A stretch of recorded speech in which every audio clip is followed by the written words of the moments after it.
the Nimzo Larsen attack.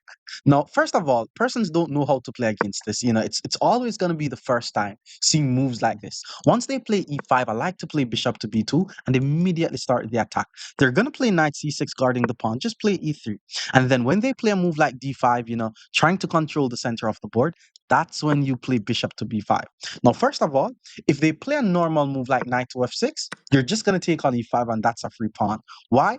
Because pin pieces don't protect. Another easy way how you're going to win games is they play the move bishop to d6 guarding the pawn. You play knight to f3 applying pressure to the pawn. They move the pawn to e4 attacking your knight, and then they forget about their pawn on g7, and then you just win the game because of your bishop hiding on b2. If they're smart though, they're going to play something like queen e7, and in this line I like to play d4 and just keep applying as much pressure to the pawn. If they push, we go knight to e4. We're now attacking their knight. If they want to give up the bishop for the knight, that's up to them. If they want to play bishop to d7, we're still going to be winning the bishop for the knight. There's going to be persons who don't play e5 though. If they don't play e5, I like to go with a different setup where they go knight f6, I still play e3. Let's say they play e6, we go knight f3, and once they try to get their king out the center of the board, I like to play c4. I like to take on d5, and then development becomes easy here. We go bishop e2, pawn d3, knight d2, and it's going to be like a hedgehog, 7-engine version of the Sicilian. So if you want to surprise your opponent with the Nimzo Larsen attack, I want you to watch this full video, apply all the stuff that I teach, and watch your ratings go through the roof. Kicking things off in the 500 region. Today I'm going to be showing you guys the Nimzo Larsen attack. I mean, the guy started with g6. We always start by fianchettoing the bishop, by the way. And then after this move, knight f6, the line that I'm going to be showing you guys is to play pawn to e4. And usually they just can't take on e4 because they lose the rook because of the pin. So instead, they are going to play pawn to d6. And now we're just going to be developing our pieces normally. Like from here, we're just going to be focusing on normal, regular development.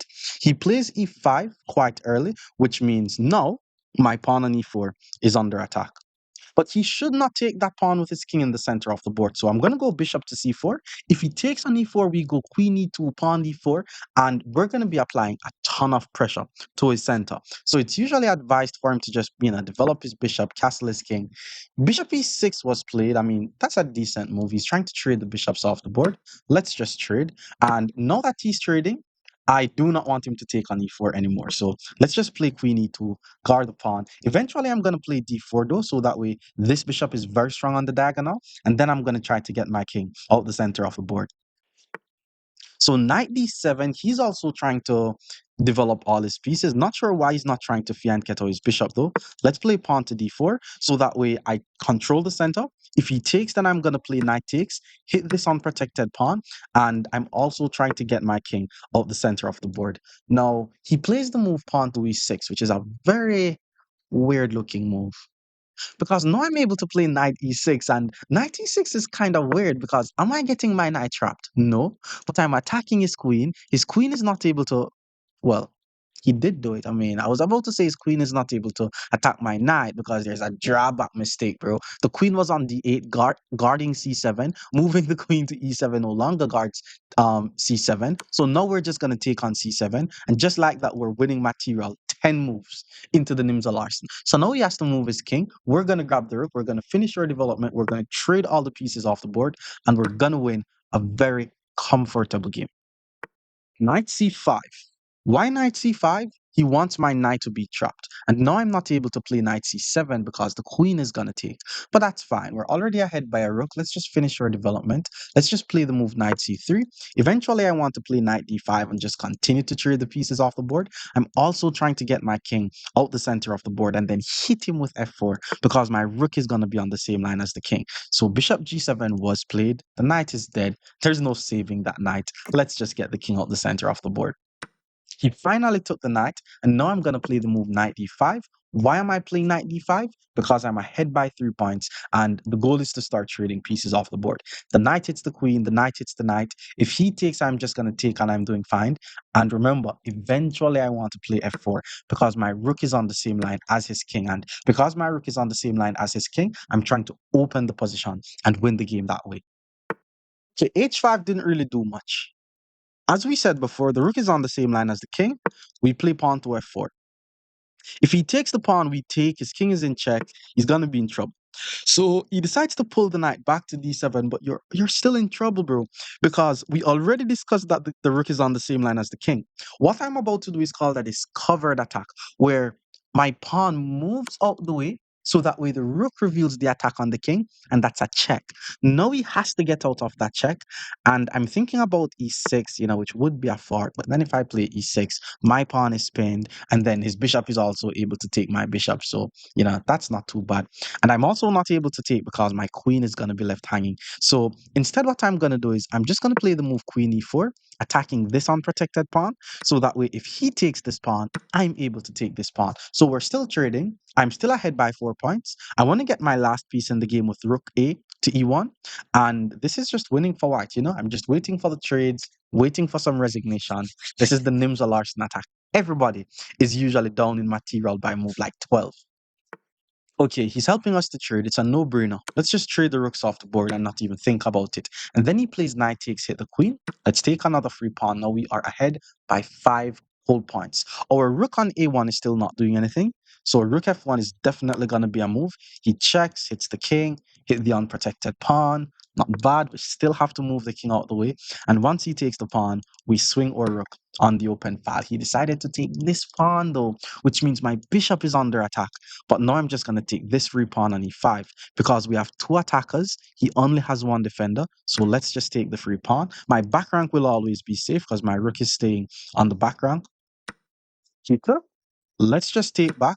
I have a pass pawn to rule up the board. I have a rook that I'm going to swing on the file. That's all I need to win this game.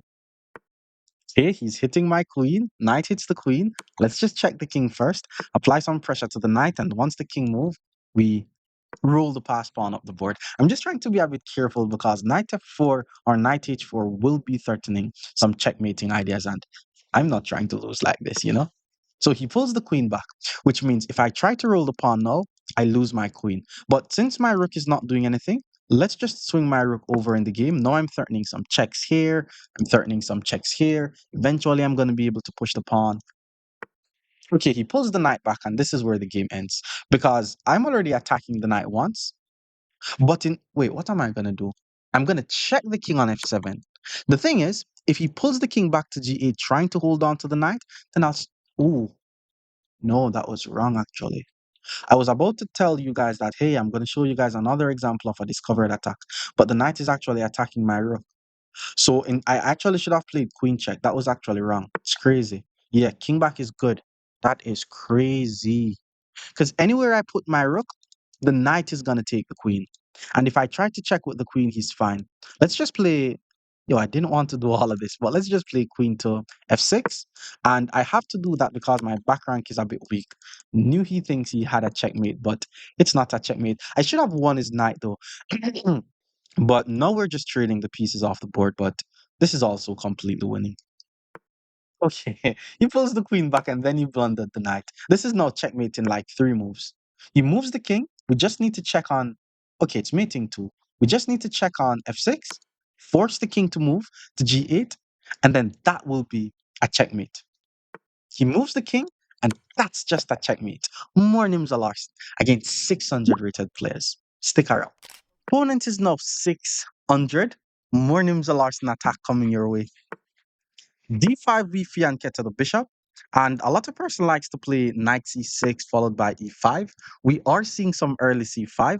I like to just play e3 here, just keeping my options open, even though the knight will always go to the f3 score. And once I see them put the pawn on d5, I like to play c4 and then take the pawn. And for some reason, my position is always just way more active than theirs. Okay, he plays pawn e3. Let's just develop. The plan is to play c4 and then take on d5.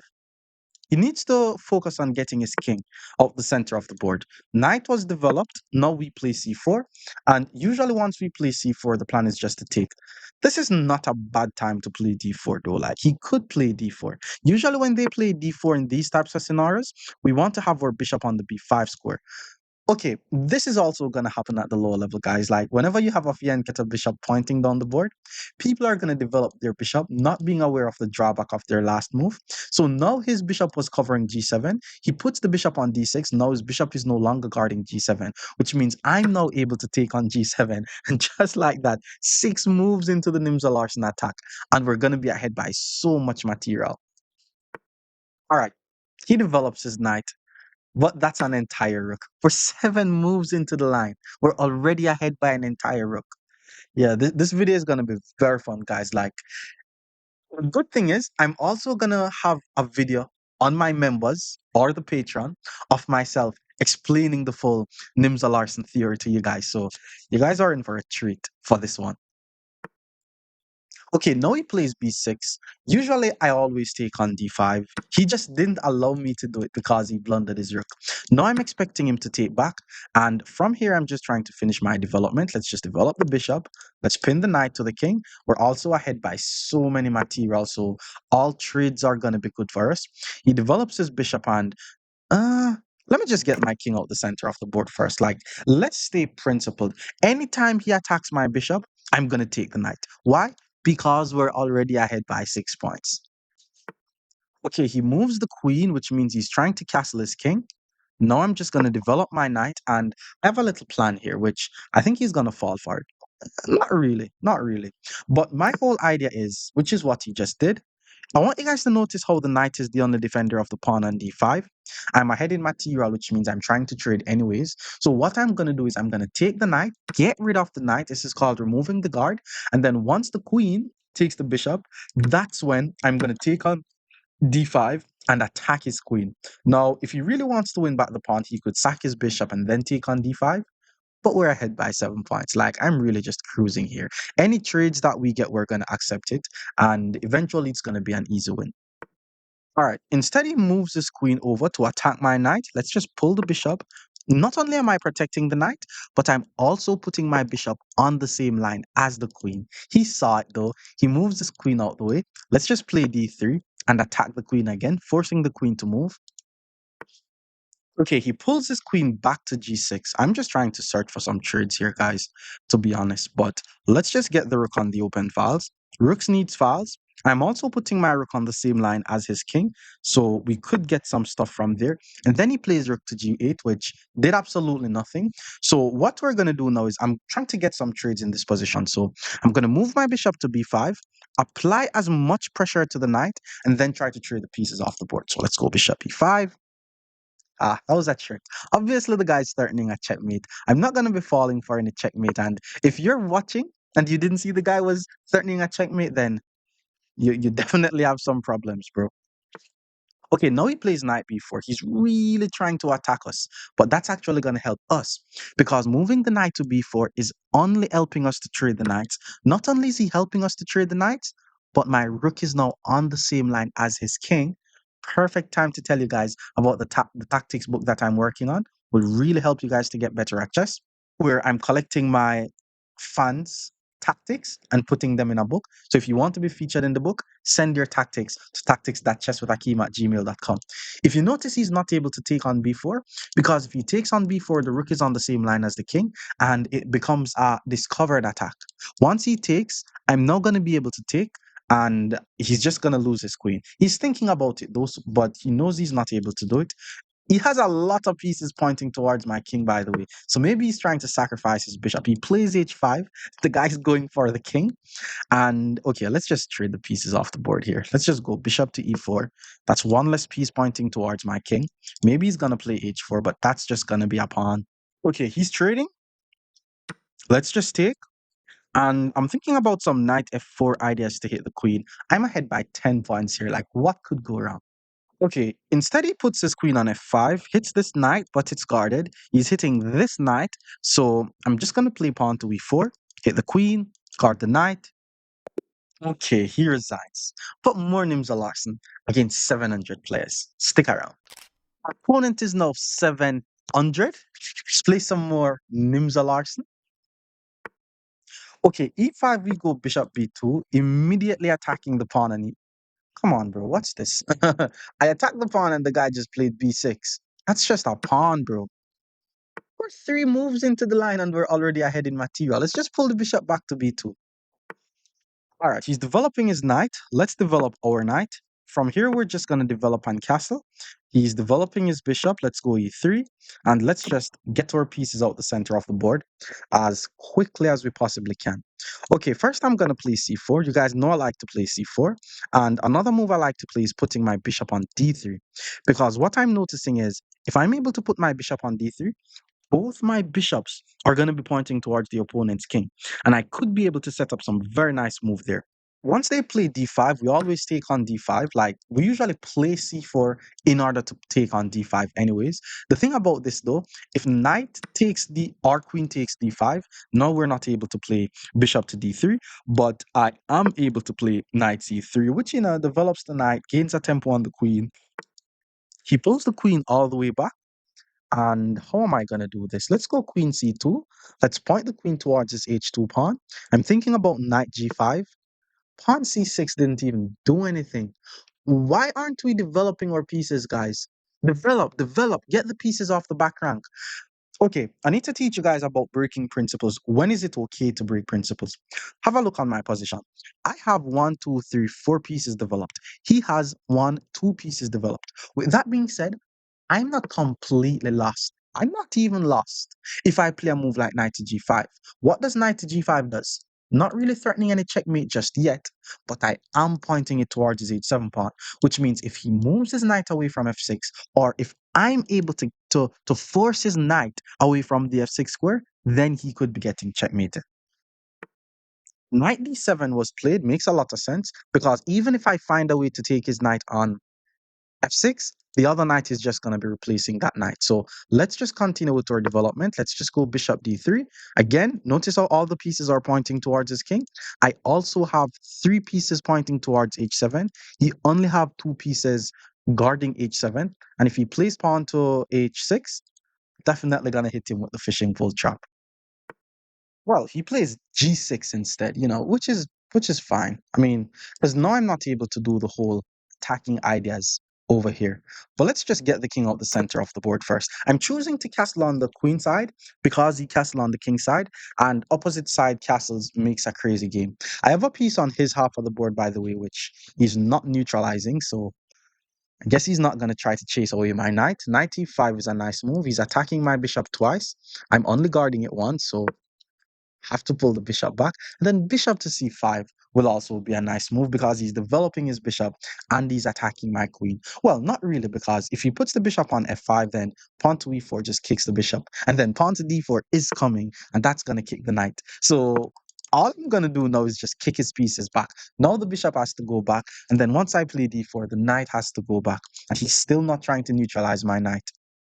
I was expecting bishop to g4. I was expecting bishop to g4, but I'm not going to trade. I'm going to hit him with f3 because I really want him to pull his pieces back. And then once the bishop move, I hit him with d4. And then he also has to pull the knight back. You know what would be funny? Which I think it's going to happen 100%. If he puts the bishop on d7, the knight on e5 has no squares, and then pawn to d4 traps the knight and we win the knight.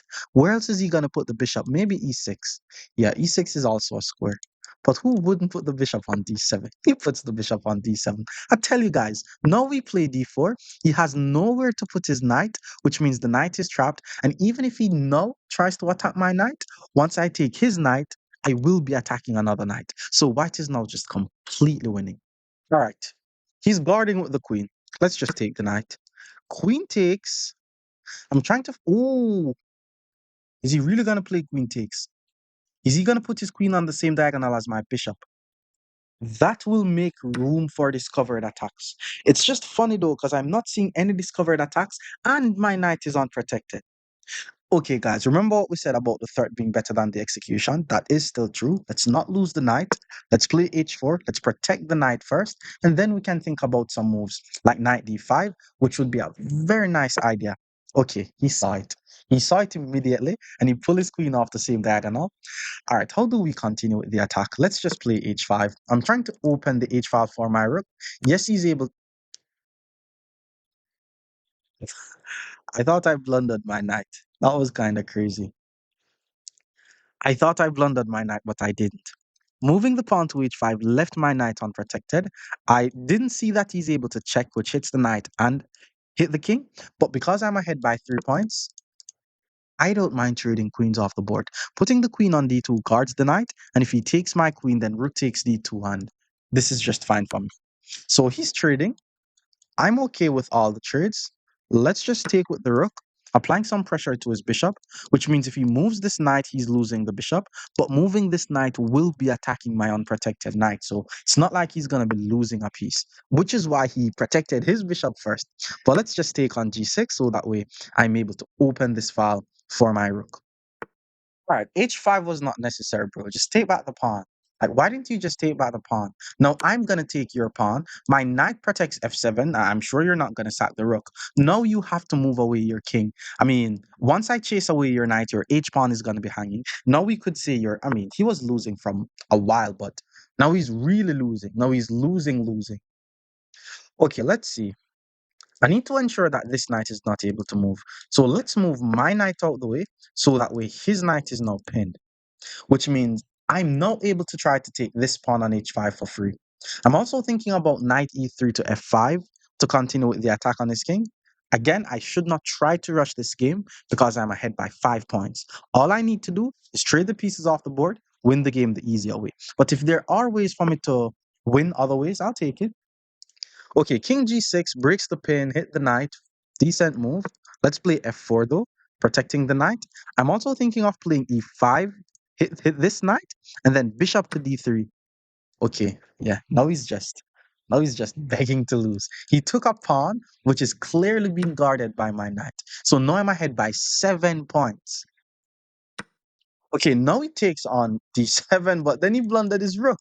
The king and the rook is on the same line. Now we take on h5 with check, forcing the king to move. The funny thing is, the king is not even able to guard the rook. So the king has to go to some weird squares, and then we just take an entire rook, which is why he resigns. More Nimzo Larsen against 800 level players. Stick around. Opponent is now 800. Let's play some more Nimzo Larsen. He plays knight f6. Let's just fianchetto the bishop. And we're seeing some King's Indian defense. Haven't seen this against the Nimza Larsen attack. There's actually some very fancy ways in which we could play this. I think I'm going to choose the fanciest. Now, there is pawn to e4 and there's pawn to g4. The reason why we're able to get away with one of these moves is because the knight is pinned. And I want to try to apply as much pressure to his position as possible. So e4 bishop here, there's e5. Yeah, let's go with e4. Maybe he's gonna play d6, which is the natural move. Yeah, he did play d6, and after he plays d6, I mean, I should be able to just develop normally here.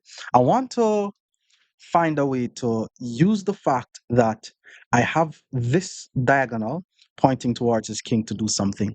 I'm not seeing anything just yet though, so let's just finish our development for now. Jump to g7, and let's just keep develop well. Yeah, let's just keep developing. Bishop to c4. He's still not able to take on e4 due to the spin. And then once he castles his king, I'm going to play queen e2. And the reason why I'm going to play queen e2 is I'm trying to ensure that I'm on the lookout for any knight takes e4, followed by d5 forks. Okay, he got his king out the center of the board. Let's go queen e2. Eventually, I want to play pawn to e5 to start some attack. I'm also trying to ensure that I get my king out the center of the board, and I need to find a good way to develop my knight. So bishop to g4 was played, which means he's definitely trying to just get rid of this bishop, which means I think we're playing against a pure defense player. By the way, let's just play d4. Maybe you could say I'm blocking out my bishop, but eventually I'm going to be able to play e5. So knight to d2 followed by queenside castle is also a plan. And then we can start with our attack. Okay, he plays c6. Very good move. Pawn to e5 hits the knight, but once he takes and then play knight d5, then that's going to be good for his position. Whenever you see people play c6, then you also need to ensure that you're on the lookout for a5. Now, I was about to play a4 to prevent b5, but I think I'm going to play e5 because once I play if I don't play e5, then he could also try to sacrifice his knight. Well, maybe not. No, let's play a4 because if he sacked the knight, no, I'm going to take. And if he plays d5, I take his bishop. So that should not work. So he develops his knight. Very good. Think he wants to play. I know that he wants to play e5, so I'm gonna play e5. I want to make it very hard for him. Like this is a good way to play the pure defense, by the way, guys. Once you have a pawn on c6, the knight will always gonna be able to get access to the d5 square. Okay, he took. Let's take it the knight. Knight d5 is usually the idea. And once he moves the ooh, it's actually a bit tricky, guys. Because my pawn on e5 becomes a target once he moves the knight. So knight to d5, my pawn is a target. And if I play knight to d2, there's actually knight takes. So it's, nah, there's no knight takes. I'm tripping. So he did put his knight on the d5 square, and we definitely need to get our king out the center of the board. Now, the thing that I was worried about, which I am still worried about, is if he takes on f3. Because if he takes and then I play pawn takes, okay, yeah, my king is a bit exposed. If I play queen takes, then I only have one piece guarding e5, and he's going to have two pieces guarding e5. But he didn't do that. He played rook to e8, which is a very weird move. I don't understand why you would play rook to e8. It doesn't do anything to the position because he's not even able to play e6. Let's just continue with development. Now if he takes, I'm able to play knight takes and I'm fine. Now I like my position. Okay, another weird move by my opponent. He played f6. First of all, he's pinning his own knight by playing f6. I'm not gonna take. Like he wants me to take so that way his rook gets a bit more active. I'm not gonna do that. I mean, there's this bishop on my half of the board. Let's just chase it away. If he takes, I play knight takes, and pawn takes is okay. But once I don't allow his rook to get active, then my position should be fine. Ooh, he did not give up his bishop for a knight. Very principled guy. I thought he was gonna take. Instead, he's attacking my pawn. Okay, how to do this? Definitely not gonna take on f6. That's the only move I know for a fact that I'm not gonna play. Let's just go with knight e4. I have two pieces guarding e5. He has three pieces attacking e5, but I don't care. If he takes with the pawn, then his pieces are just not as active. If he gives up the bishop for the knight, that's good for me. I'm trying to play moves like knight g3, hits his bishop, and his knight is also pinned. So he's not even able to play knight f4 to hit my queen. He did take the free pawn. Okay, now let's get the rook in the game. We're trying to get all our pieces in the game. I want you guys to notice how all my pieces are active except my f rook. And my f rook can always go to e1, and then every single piece is going to be doing something. He's ahead by a pawn, but let's have a look on his pieces. His bishop is pointing towards his own pawn. His rook is pointing towards his own pawn. My rook is on the same line as his queen. His knight on d5 is pinned. Okay, he moves the queen off the same line as the rook, but now we have two pieces attacking the knight. He only has one defender. I don't think I want to take this free pawn though. Like, I need more than just a pawn to give up my bishop here that easily. Yeah, now we're gonna attack him. Do I play knight h4 hit the bishop, or do I play g4 hit the bishop? I like g4 because now I'm assuming he's going to be giving up his bishop for the knight, which is going to be helping us. If he doesn't give the bishop up for the knight and pull the bishop back to e6, I was going to play knight g5. Now let's take. Now we have three pieces attacking the knight. I'm expecting knight f6 here though.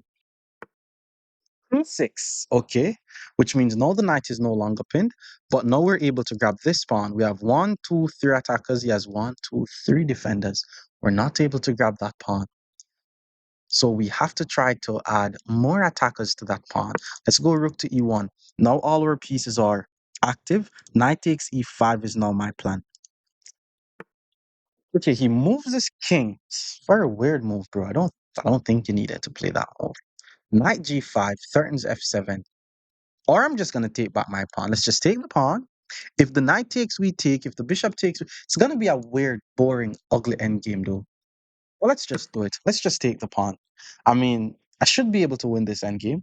I'm not ahead in material, but all I could say is he has this very weak pawn on e6, and I'm going to try to target that pawn in the endgame. I think it's in his best interest to just trade everything off the board. If he tries to do something and then not trade and then try to be fancy, that's how he could lose the game. Now we're just going to be trading a bunch of stuff off the board.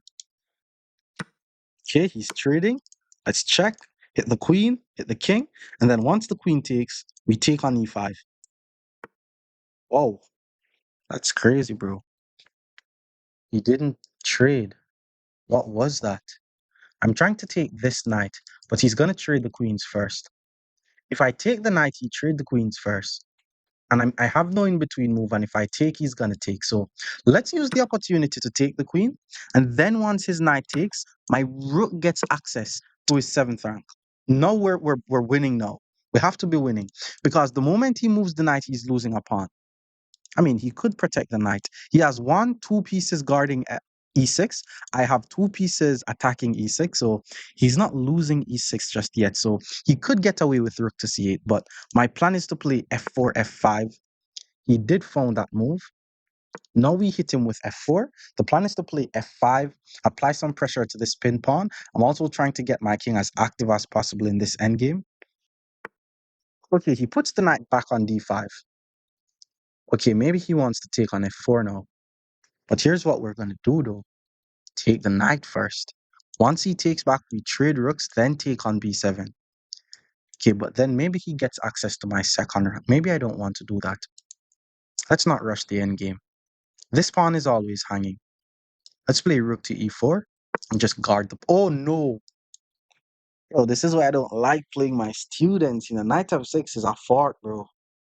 Knight f6 is a clean fork. Clean. No, no, no. Nah, it doesn't work. It doesn't work, guys. If he plays knight f6, there's rook takes e6.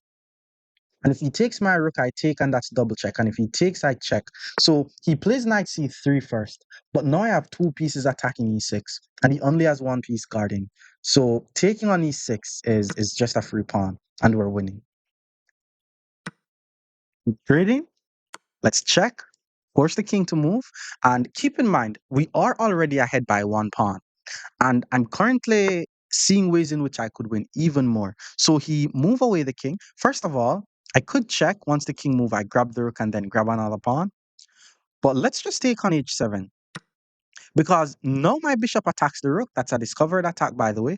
I could have also tried this. Okay, he checks.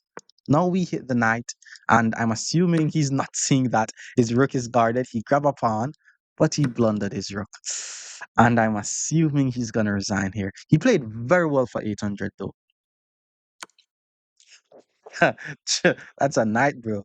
Guy gave me two pieces back to back, and he resigns. More Nimzo Larsen against 900 level players. Stick around. Opponent is now 900. Let's play some more Nimzo Larsen attack. Okay, he plays d5. Let's just fianchetto the bishop, regular stuff. Knight c6. Usually they want to play e5, so let's just play e3 here, allowing them to play e5, so that we were able to play bishop to b5 and start attacking this pawn on e5. Keep in mind that the knight on c6 is pinned, which means the pawn on e5 is actually unprotected. A lot of person plays bishop to d6 here. He decides to play knight to f6, and just like that, we're already winning a pawn coming out of the opening stage of the game. And keep in mind, we do not have to take the knight, then take the pawn because the pawn is unprotected. Pinned pieces does not protect. We're already ahead by a pawn here. Bishop d6 was played. Now he's trying to trade. I like to keep this bishop on this dark square, so I'm not going to trade it off the board. And now I'm just going to develop my pieces normally. And if you guys know about the birds opening, then usually we play f4 and then d3, knight d2. We're not going to do that though. Let's just develop normally. Knight f3, get the king out the center of the board. And now we're just trying to finish our development at this point. So bishop to d7 was played. I'm not going to pull my bishop back, then play d3. That's definitely wasting time. So I'm just going to play d3 followed by knight d2. I notice I didn't play f4, so this is not necessarily the bird. I mean, maybe it could transpose if I take on c6, play knight e4, then play f4. But this is a different plan. I'm going to play knight d2, castle the king, and then I'm going to try to play c4. So once a6 is played, we don't want to pull the bishop back because b5 traps the bishop. We're forced to give up the bishop for the knight. He's more than likely going to take with the bishop, trying not to double his pawns. But now I'm just going to get my king out the center of the board. And to complete my development, I just need to play knight d2 followed by c4. He got his rook on the file. Let's just finish our development here. Eventually, I want to play pawn c4 because remember when it comes to planning, we have to try to do some form of pawn break. So c4 is the idea. I'm also trying to play rook to c1, get my rook on the open file. Okay, he plays rook to c8, but the thing is, that's not an open file, bro. Like, you needed to at least put your rook on d8, you know? Maybe move the queen and play rook to d8. Putting the rook on c8 is no different from the rook being on a8. In fact, the rook on a8 covers, okay, it doesn't really cover more squares, but maybe it did. Maybe it did. But let's continue with the plan here. Let's just play pawn c4, queen c2, maybe rook c1. All right, so he took. Now I'm going to play knight takes c4, applying pressure to his bishop, controlling the center of the board. I'm going to play moves like rook to c1, put my rook on the file. I want to play queen c2, but his bishop is going to take my knight. Playing pawn to c4 definitely made his bishop a bit stronger, but I can also play knight d4 to hit the bishop, so I'm fine here. So he plays b5 to hit my knight. And the question is, do I take the bishop? Do I centralize my knight? I'm ahead by a pawn, so we're definitely trading pieces off the board. He plays queen takes. Good move, by the way. What do we need to do here? Find the pieces that are not doing anything, get them in the game. That should always be the game plan. Thing is, though, if I play rook to c1 now, there's actually a little tactic that he has because my queen is overworked. My queen guards both d3 and the knight. So if I play rook c1 and he takes my knight, I mean, I don't want to take with the pawn and double my pawn, so I have to play queen takes. Oh, but then if he plays queen takes, he loses this knight. So I can play rook to c1 and hit the bishop. So most likely he's not going to take though, because after queen takes and then he takes my pawn, I'm going to be able to take his knight. Okay, the guy played knight to g4. Very nice plan, by the way. I mean, have a look on what's happening. I'm about to get checkmated on h2 because my knight is the only defender of the h2 square. So if I do anything too random, like if I move my knight, I'm mated. If I don't do anything, he takes the knight, which is the main defender of the pawn, and then I'm going to be checkmated. Even if I play h3, he's still going to take. So we have to be careful here, and that's why I'm going to play the move pawn to e4. Pawn to e4 basically prevents his bishop from pointing towards my knight, which means there's no more checkmating tricks happening. Eventually, I should be able to play pawn d4 and get good control over the center. I like the idea of playing queen d2 to c3 though. Like putting the queen on d2, it doesn't really do anything. But then if I put my queen on c3, I'm now threatening checkmate. I'm attacking his unprotected bishop. So he could lose the game like that. But he pulls his bishop back, so that's not even gonna work. All right, maybe he wants to play pawn to c5. If I play e4, I'm leaving this pawn unprotected. I mean, there's a piece on our half of the board, so we definitely have to chase it away. Remember, guys, we do not allow pieces on our half of the board. He's also not able to pull the knight back to f6 because the knight and the queen is gonna be adjacent to each other. And once the pieces are adjacent to each other, that's how forks happens, which means he had to put his knight on the edge of the board. And from the edge of the board, the knight is just not as active as it needs to be. I'm sure he wants to play c5 though. Let's just play rook to e1, just trying to ensure that I move all my pieces. I mean, if he plays c5, I don't really care. I like my bishop on this diagonal. Queen d2 to g5 threatens mate. Queen d2 to c3 also threatens mate. Yup, he did play c5. Let's go queen d2, connecting the rooks, looking out for some ways to deliver checkmate on this guy's king. I can also play d4, which helps me to control the center of the board. He plays immediate pawn to c4. The thing is, though, I have one, two, three pieces covering the square. He only has two pieces covering the square. Maybe he's trying to trade the queens off the board, though. Who knows? I like the idea of queen c3, pawn f6, then I take the free pawn. But okay, I mean, I'm ahead in material. I mean, I should want to trade the queens off the board. Let's go queen to c3 first. Let's threaten the checkmate first. Force him to play pawn to f6. He's also pushing pawns on the side that his king is on, which is not good. And then once he plays f6, I will take the free pawn on c4. Okay, he did play f6. Now it's time to take the free pawn. We just have too many attackers. Eventually, I'm going to play e5, trying to open this diagonal. And then once the pawn takes, I play knight takes. And then I try to do some tactics. But for now, I'm just ahead by two pawns. So now we take back. We're ahead by two pawns. The plan is now to play e5. Knight back to f7. Yeah, that's not a bad move. I have one, two, three, four. He has one, two, three, four, which means if I push knight takes, pawn takes is good. So first I'm going to play rook to d1, hit the queen, trying to force the queen away. Then we play e5. He also only has 40 seconds on his clock, so he's in trouble regardless. Now we play pawn to e5. Bishop to a5 was played. Okay, he's hitting my rook, and the queen is now attacking my pawn. So I'm just going to play rook to c1 just to ensure that c4 is guarded. Now he took the pawn. One, two, three defenders. One, two, three, four attackers. We are able to take the pawn. That's how counting works, guys. Like once you're able to count like that, then you shouldn't have any issues losing too many games. But he's basically trying to trade all the pieces off the board. It's also opposite colored bishops, but he's not going to be able to draw this. He also blundered his rook. I guess it's because the time was running out, but it's no GG's. I'm hitting the bishop and he resigns. More Nimzo Larsen against 1,000 rated players. Stick around. Opponent is now 1,000. More Nimzo Larsen coming your way. Pawn d6. Let's go bishop b2. Looks like we're going to see another King's Indian type of setup. And the King's Indian type of setup is not too bad against the Nimzo Larsen because that 800 guy played a good game. Let's just develop our pieces normally though. g6. Let's go knight f3. Bishop to g7, and now we go bishop e2. The plan is just to get my king out the center of the board. He castles his king, I'm going to castle my king. And he develops his bishop. I'm assuming his intention is to give me the bishop here. So let's just take the bishop here. Hit the bishop. If he takes my knight, I take, and his pawn on b7 is going to be hanging. He decided not to take the knight, and I'm going to play it like let's just control the center of the board. Pawn to d4. One may say I am blocking in my dark squared bishop, which I am, but I'm also trying to control the center of the board. I want to play moves like c4, knight d2. It's very similar to some Coley type of setup. Let's go knight to now. Let's go c4 first. Yeah, let's go c4 first. Knight to b4 shouldn't be too annoying. Slightly annoying because he's threatening to win my rook.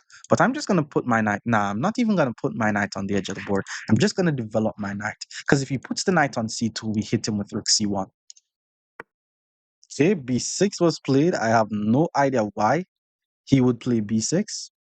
All right, now I'm going to play d5. It hits the knight. It opens the diagonal for my bishop. Eventually, I'm still going to develop my knight, but I'm happy that my bishop is now enjoying a nice diagonal. He finally decides to play knight b4. We're never afraid of that move, by the way. Let's just continue with our development. If a knight goes to c2, I just move my rook out the way. If a bishop goes to c2, I just move my queen out the way.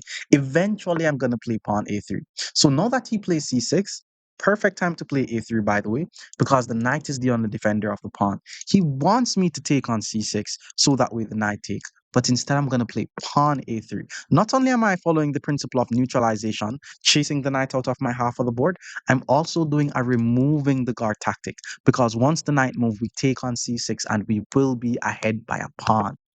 He moves the knight out the way.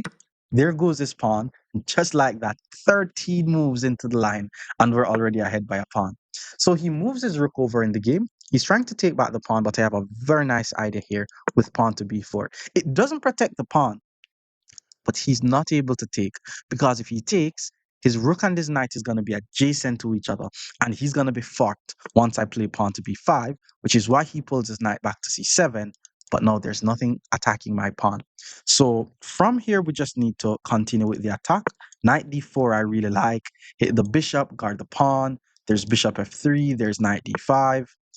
Okay, he plays knight e6. He really wants to take this pawn. Instead of taking his... Okay, let's calm down. Can I trap that bishop? Like, what happens if I play g4? He takes my knight, I take. If the bishop goes to e6, pawn to d5 traps the bishop. If the bishop goes to e4, pawn to g5, and that's a removing the guard tactic. Pawn to g4, very, very strong move. I think I'm just winning a piece at this point because where's he going to put the bishop? If he takes with the knight, I take, and then the bishop has no square. Maybe he could put the bishop on e4, but because the knight is the only defender, pawn to g5 is a removing the guard tactic. If he pulls the bishop back to e6, he immediately puts the bishop on e4. Same plan. The knight attacks the bishop.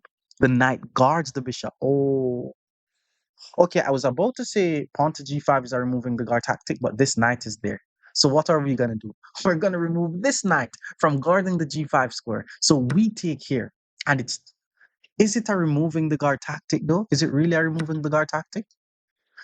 Because once I play g5 hits the knight, he moves the knight out the way. And if I take his bishop, he takes my bishop. That's crazy. That's very crazy. So it doesn't work. So let me just protect my pawn on c6. I'm still trying to trap his bishop. Pawn to f3 still threatens to trap his bishop.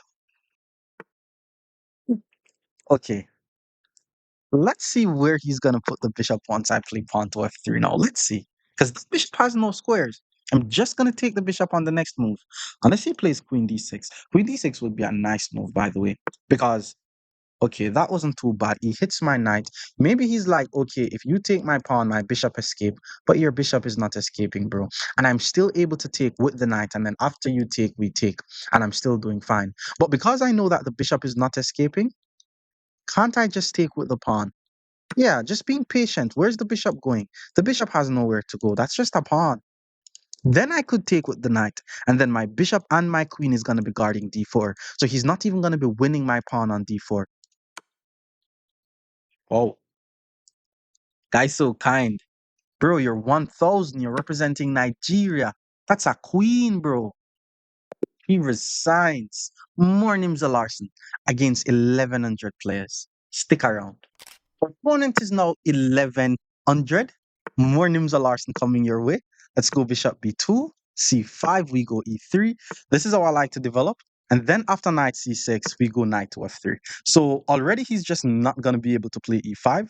And if they're not able to play e5, I like to just play c4 and then take on d5. Ooh, he decides to play g6, which is interesting because now once I take on d5, he can't take with the knight due to the pin, so he had to take with the queen. I mean, one could say I'm gaining tempo on his queen, though, right? Even though usually the knight is better placed on d2, but I'm definitely going to gain the tempo because I also have another idea. And the idea that I have is because his knight is pinned to the rook, I'm able to hit him with the move knight e4. Remember, when a piece is pinned, you apply pressure to that pin. But that was not the only reason why I put my knight on e4. I also put my knight on e4 because his pawn on c5 was hanging. So just like that, we are still winning more material playing the Nimzo Larsen coming out of the opening. It's crazy. Okay, he decides to castle his king, and because I'm ahead by a pawn, I'm not going to try to be too cute with the opening. Like my knight is still unprotected, my bishop is still unprotected. So let's just play d4 to keep everything guarded. He plays b6 to hit the knight. I was also expecting that move, and now I'm able to pull my knight back to d3. So I'm ahead in material, so I'm fine here. I'm just trying to trade some pieces off the board. But first, I need to finish my development. So he's developing. I'm also going to develop. My next move is to get the king out the center of the board, swing my rook on the open file, and then everything should be fine for white here. Okay, queen to d6. Okay, let's castle first. I was about to play rook to c1, but let's just get the king out the center of the board. There's also this move knight to e5, which is also strong. You know, just planting the knight on the e5 square because he's not able to take due to the fork, and I'm also attacking his knight. So he plays knight to e4. We still need to ensure that all our pieces are active, but we also need to ensure that we don't allow pieces on our half of the board. But right now, the knight isn't really doing much on my half of the board. I'm able to see all the forward moves that he has, and it's not really doing anything. So let's finish our development. Remember, it's very important that all your pieces are playing. And then he plays knight to b4. Very interesting move. Very interesting move. He's attacking my unprotected pawn. But what I'm seeing is the queen and the knight is on the same diagonal. So I like the idea of playing bishop a3, but he's able to play pawn a5 though. That's the thing. So I'm not necessarily going to be winning any material. So I'm thinking of just playing a3 to hit the knight, and then if he takes, I just take with the bishop, and then everything is fine. You know, no drama if I play it like that. Yeah, let's just play it like that. I'm ahead by a pawn, so I don't really want any drama. Let him trade the pieces off the board. I'm the one who wants to trade anyways. Okay, he's not trading. He changed his mind. He puts the knight back to d5. Okay, I'm assuming he's going to put his rook on a file. Let's just centralize the knight. If the bishop takes, that's good for us. We're trading. But what I'm also trying to do is move this knight out the way so that way my bishop is able to get access to this a6 square. If I'm able to get my bishop access to a6, then I could be forcing him to give us full control over the file. But for now, I am more interested in getting this knight out of my half of the board. There's actually different ways in which I could do it. I could play bishop a6 first. I could play knight d2 first. Like once I'm trying to trade pieces off the board, or once my intention is to trade pieces off the board, then I should not go wrong. Knight c4. Yeah, putting the knight on c3 is very strong here. Because if I take a3 is hanging, so I have to play queen e1. Didn't give account to that move. Didn't give account to that move. Okay, he gave up the bishop for the knight. He's also applying pressure on h2. Now if I takes, I'm assuming he's going to play knight d2, hit the queen. At that point, I'm able to play knight takes e4 though. Nah, I'm attacking his queen. What am I saying? He has to move the queen. What am I saying? He moves the queen out the way, and now we need to just continue to trade. Unless pawn to g4. Is pawn to g4 free material though? Like, this is the craziest, greediest move I've ever seen. If I play pawn to g4, his bishop is trapped. If he plays knight takes d2, trying to do an in-between move, I hit him with an in-between move, hitting the queen. And then if the queen takes, then I take. The question is he going to get some checks? Maybe he checks, but then I just move. I think pawn to g4 is winning, surprisingly, which is crazy. Yo, pawn to g4 traps the bishop, guys. It's a very risky move, by the way, but I want you guys to notice there's this battery happening here where we have two pieces covering g4, and yes, he has two pieces also guarding. All right, now he plays knight c3. So again, the guy's playing in between moves. He notices that I'm trapping his bishop, so he hits my queen. But here's what I'm going to do. Instead of moving my queen away, oh, that was smart. Because once I take it, the queen, he takes the queen. And then once I take the queen, he takes my bishop. That was very smart, bro. But I think we have to do it because if I move the queen, he takes and then take on g4. So we just have to do it. Now he just needs to take my queen and then take on b2, and he will be safe. I'm going to try to trap his knight, though. His knight really looks like it's going to be trapped on b2. Come on, bro. Why would you take on e2 with check? Now you're just down by an entire piece. And I was about to say the funny thing is, if he takes with the queen, pawn to e4 would be a fork, but he's able to check. So that's not going to work. So he did take with the queen. Pawn to e4 looks like a fork, but he has an in-between move. Unless I play king to h1 first, once I play king to h1, I'm really threatening the fork because his queen has no checks on my king. The plan is now to fork, and how do we find these pawn forks, or how do we not fall for these pawn forks, is I'm able to notice that his queen and his knight is adjacent to each other. And because his queen and his knight is adjacent to each other, that's where e4 comes in. I mean, if I play e4, there's also knight f4. I take his queen, he takes my queen. Will he find it though? Because there's a lot of moves that this guy needed to find and he didn't. So let's see. He saw it. He pulls the queen back to e6. All right, now my plan from here is just to centralize my knight. So let's go knight f3. The plan is to go knight d4, hits the queen. If he wants to trade, then I'm just going to take back. To take is still a mistake, but I can always take his rook and then swing my rook over to c1. And then he puts the queen back on h3. He's wasting too many moves with the queen, to be honest. There's no forward moves with the knight, so I'm not afraid of that. I also like the idea of playing rook c4, because if he takes pawn takes, hit the knight, and I'm forcing the knight to go back. Otherwise, there's some rook h4 moves that I could play to attack his queen. So rook to c4 is a very nice move. Notice I didn't take his rook. I put the rook somewhere where I force him to take. Now once he takes, he's now forced to pull his knight back. If you're able to force the opponent to pull their pieces back while you're moving your pieces forward, then you're definitely making progress. This is now the only rook that I have that is not doing anything.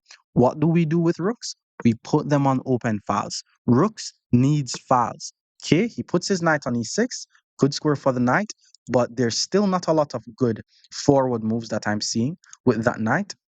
All right, maybe he has a forward move, especially once I play knight d4. Again, I'm trying to trade the pieces off the board. Knight to g4 is a forward move. I may hit him with f4, then he may play knight to e4, and that's going to be annoying. So if he plays knight to g4, which is what he did, maybe I should play f3, but maybe I should not rush. Since my knight is blocking my rook, let's put the rook back on the g file and attack the knight. Let's do it that way. And then if he puts the knight on e4, I could play pawn to f3, hit the knight again, or queen to f3. But queen to f3 loses this pawn. So let's go with pawn to f3. I'm currently defending, guys, but my king is 100% safe here. Knight g3 doesn't work, by the way. My rook guards the square. A very good way to know how to defend is just to pay attention to possible moves that the opponent could play where they move their pieces forward. That's a very good way to defend. Now I'm just going to play rook to g3, chasing the opponent's pieces out of our half of the board. It's called the principle of neutralization. If there's no piece from the opponent that is on your half of the board, it's way harder for us to lose. Okay, so the queen goes back. I'm trying to find a way to open my bishop, maybe pawn push. Pawn push, he takes, it opens the bishop, and then I'm able to start an attack on his king. Let's do that. Let's push the pawn. If he takes with the knight, then we're trading. That's good. Taking with the pawn also opens this line for his rook. Well, he took with the knight. All right, taking with the knight, I could trade.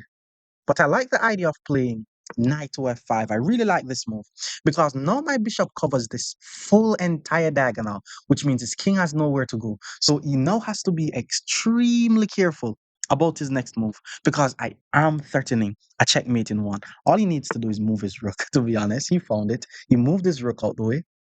Okay, I'm going to continue with my attack. Let's go h4. The plan is to play h5, trying to get him to move pawns on the side that his king is on. Ah, he moves his knight out the way. Now if I check king over, that doesn't do anything. I think I'm trying to rush this. I don't want to be rushing it. Definitely feel as if I'm trying to rush it. Maybe my knight doesn't even belong here. Oh, the queen is also attacking my knight, so we have to move anyways. Check, there's king over. Or just put the knight back on d4. Knight d4, there's e5, maybe knight b5. It's getting a bit annoying. Let's give a check, force the king to move, and then play h5. The queen has no check. If the rook checks, then I'm going to take. Let's play h5, and now I'm trying to just get to that king. Okay, he moves his queen out the way. What is that queen doing? It is on the same line as the king, so we have to be careful. It's also on the same line as my unprotected knight. It allows his rook to get access to this file, so we just have to be careful of all of those factors that we just named off. Apart from that, we should be fine. Let's just take on g6. Still trying to get to that king. He took with the pawn. All right, my knight isn't really doing much here anymore. Let's pull the knight back to g4. Maybe knight e5 centralizing the knight. I have some ideas of putting my queen on h2, by the way. But if I put my queen on h2, it allows his rook to check my king, and that check could be dangerous. Knight b3 means he's trying to play the move rook to d2, so we have to be careful there as well. How to do this? Okay, let's just protect the d2 square by playing bishop to c3. Now I'm not afraid of anything going to d2. Still want to play queen to h2, but there's still rook to d1 that I need to be aware of. Yeah, I just need to not rush the game though. I mean, I'm ahead by a piece. Let's just keep playing. Only have a minute on the clock, by the way, so we have to be fast. Okay, he moves the queen, which attacks the unprotected rook. Let's just centralize the knight, protecting the rook that way. There is queen check, but I mean, I don't mind trading. I'm the one who's ahead in material. Ay, ay, ay. Ay, ay, ay. I didn't want to lose that pawn like that. How am I going to win now? Oh, the time is running out. What to do? What to do? Maybe I should try to trade the queens off the board. Yeah, let's just try to trade. Maybe he's not going to trade, but if he doesn't trade, I'm going to get some activity on this diagonal. Like, maybe he thinks he's winning material with takes, check, king up, and then check, but I'm able to block with the rook, and I should be fine. Okay, check, king up, then takes, rook check, and I'm able to block with the rook. So I'm safe there. The thing is though, I'm only going to be ahead by 1 point because he just won a pawn that I didn't really want him to win. Now we block with the rook. It's still not going to be the easiest game to win. Okay, he's trading. If he gets one more pawn, then the position is equal. He hits the pawn. We're now in the end game, by the way, which means the goal is to attack pawns. Let's get the king over to hit the knight. He moves the knight. Now I'm able to move my knight and attack his pawns. Goal is to attack pawns, guys, or trade the pieces off the board. He's not trading. Let's get the king in the game. He's being fast. Let's try to trade. I know he's not going to... Ooh, very good. Now we're trading some pieces off the board. Knight here, hit the pawn. He's going to try to guard it with the king, and I'm going to try to get access to it. Oh boy. Oh boy. Oh boy. This is not easy, guys. This is not easy at all. Because now if I take, I lose this. Come on, bro. That's a pawn. He had two outside pass pawns. He's just trying to flag me. He really could have gotten way more out of this. Yeah, now it's just over because this pawn is also hanging. God, I still have to bring it home though, right? Okay, take that pawn. Now I'm going to take this pawn. Good. 12 seconds is a lot of time. Let's just get some free moves in now. Let's keep removing. Very good. Keep removing. Check. Okay, now I'm just going to queen. He resigns. More Nimzo Larsen against 1200 level players. Stick around. Opponent is now 1200. More Nimzo Larsen coming your way. We're seeing knight f6. Let's just fianchetto the bishop. Knight c6. Okay, maybe he wants to play e5. Let's play e3. Remember, it's good if they play e5 because then we're able to immediately start attacking their center. Now, once I go bishop to b5, I'm already attacking the knight, which is the main defender of the pawn. And now he plays the move bishop to d6. Now, believe it or not, guys, bishop to d6 is actually one of the best way to play this line, and it's very weird. And now we should play the move knight a3, which is kind of crazy because we're putting our knight on the edge of the board. The thing is, now the idea is to play the move knight c4 and attack the bishop. So pawn to a6 was played to attack our bishop. I'm not going to give up my bishop for a knight because he also wants to take and then allow his bishop to get developed. So I'm going to pull my bishop back to e2. Now my plan is to play knight c4 and attack this bishop. And that's why he played b5 to prevent my knight from going to c4. But now I'm going to play pawn c4 and try to get him to take so my knight gets access. But if he plays b4, I just play knight c2 and then we play d4. So this guy definitely knows some stuff about what he's doing, but let's see how much he knows. Bishop to b7, that's a very nice diagonal for a bishop. Let's just play, let's just play let's play knight f3. Let's just develop the knight. Pawn to d4 would be annoying, and he did play pawn to e4. Now I'm thinking of playing knight to g5 because I'm attacking this pawn. The knight is the only defender, and I'm threatening to take the knight, which is the only defender, and then take on e4. So let's go with knight to g4. Now he has to be very careful. Wouldn't be surprised if he plays queen to e7. Instead, he castles the king. And just it's crazy. Every time we play this Nimzo Larsen business, people lose material early on in the game. But let's confirm that we're winning material. This is called removing the guard, by the way. We take the knight, which is the main defender of the pawn. Once the queen takes, we take on e4, hits the queen, and anywhere the queen move, we should be able to take his bishop on d6. So let's get rid of the knight first. The queen takes, now we take on e4, and just like that, we're ahead by a pawn. He could try queen to g6 and attack this pawn, but that's not going to work. I'm just going to take the bishop first, and if he takes on g2, there's bishop f3, hits the queen. So he did play queen g6. Let's grab the pawn. Taking on g2 first would not be wise, by the way, because no, he would just completely lose the game. Okay, he played queen takes d6. All right, now I just need to get my king out the center of the board. Like, king safety is crucial. There are pieces pointing towards my king, but I'm 100% safe here. He puts the queen on g6, which means he definitely wants to set up some little checkmating tricks on my g2 pawn. So I'm just going to put my bishop on f3, protecting g2, making it hard for him to move the knight. He guards his bishop. And if I take, there's bishop takes, and okay, we don't want to give up the bishop for the knight. So let's just play d4, control the center of the board. My knight on c2 isn't the best piece. I may want to play a3 in the future to get my knight to a better score. He pulls the knight back to e7, and hey, I'm ahead in material. Nothing is wrong with trading pieces off the board. And once he plays rook takes, now I'm going to play the move queen to d2, which connects the rooks. I'm also attacking his pawn on b4 twice. My rooks are connected. He plays a5 to protect the pawn. And now I'm going to play a3. Because if he takes, I play rook takes. I guard my pawn on b3. My queen attacks his pawn on a5, which means if he's not careful, he could be down by 2 pawns. Okay, he plays pawn c6. I mean, that's kind of weird. I'm attacking b4 1, 2, 3. He's only guarding b4 twice. I'm not sure if I'm able to win the pawn though, because my pawn at the back is unprotected, but we're not going to rush. We're still going to take on b4. Once he takes back on b4, instead of playing knight takes and allow him to play rook here, actually it's fine. Let's just play knight takes, because even if he plays rook here, he should not be able to take on b4 because his back rank is actually weak. So if he takes on b4, I should be able to sack my queen. But instead, he plays d5. So we're just ahead by 2 pawns here, guys. Like, no issues or anything. Pawn to d5. Now I like the idea of playing rook to a6 to pin this pawn. And if he takes, I play pawn takes, and then my pawn on b3 is not weak anymore. And his pawn on c6 is also a weakness, by the way, guys. Remember, a weakness is a pawn or a square that can't be guarded by another pawn. Let's play rook to a6 and target the weakness. Now I'm threatening to take the pawn. His pawn on c6 is going to be pinned, so he's not going to be able to take back due to the pin on his queen. So let's see how he responds here. Okay, he decides to take the pawn, but the thing is, now I'm able to simply take back, and I have no issues with my knight anymore. I'm also trying to play d5, which would apply pressure to his pin pawn on c6, and I'm already ahead by 2 pawns, so white is doing very fine here. So the thing is, he guards the pawn, but the pawn is still pinned. So I'm still going to play the move pawn to d5.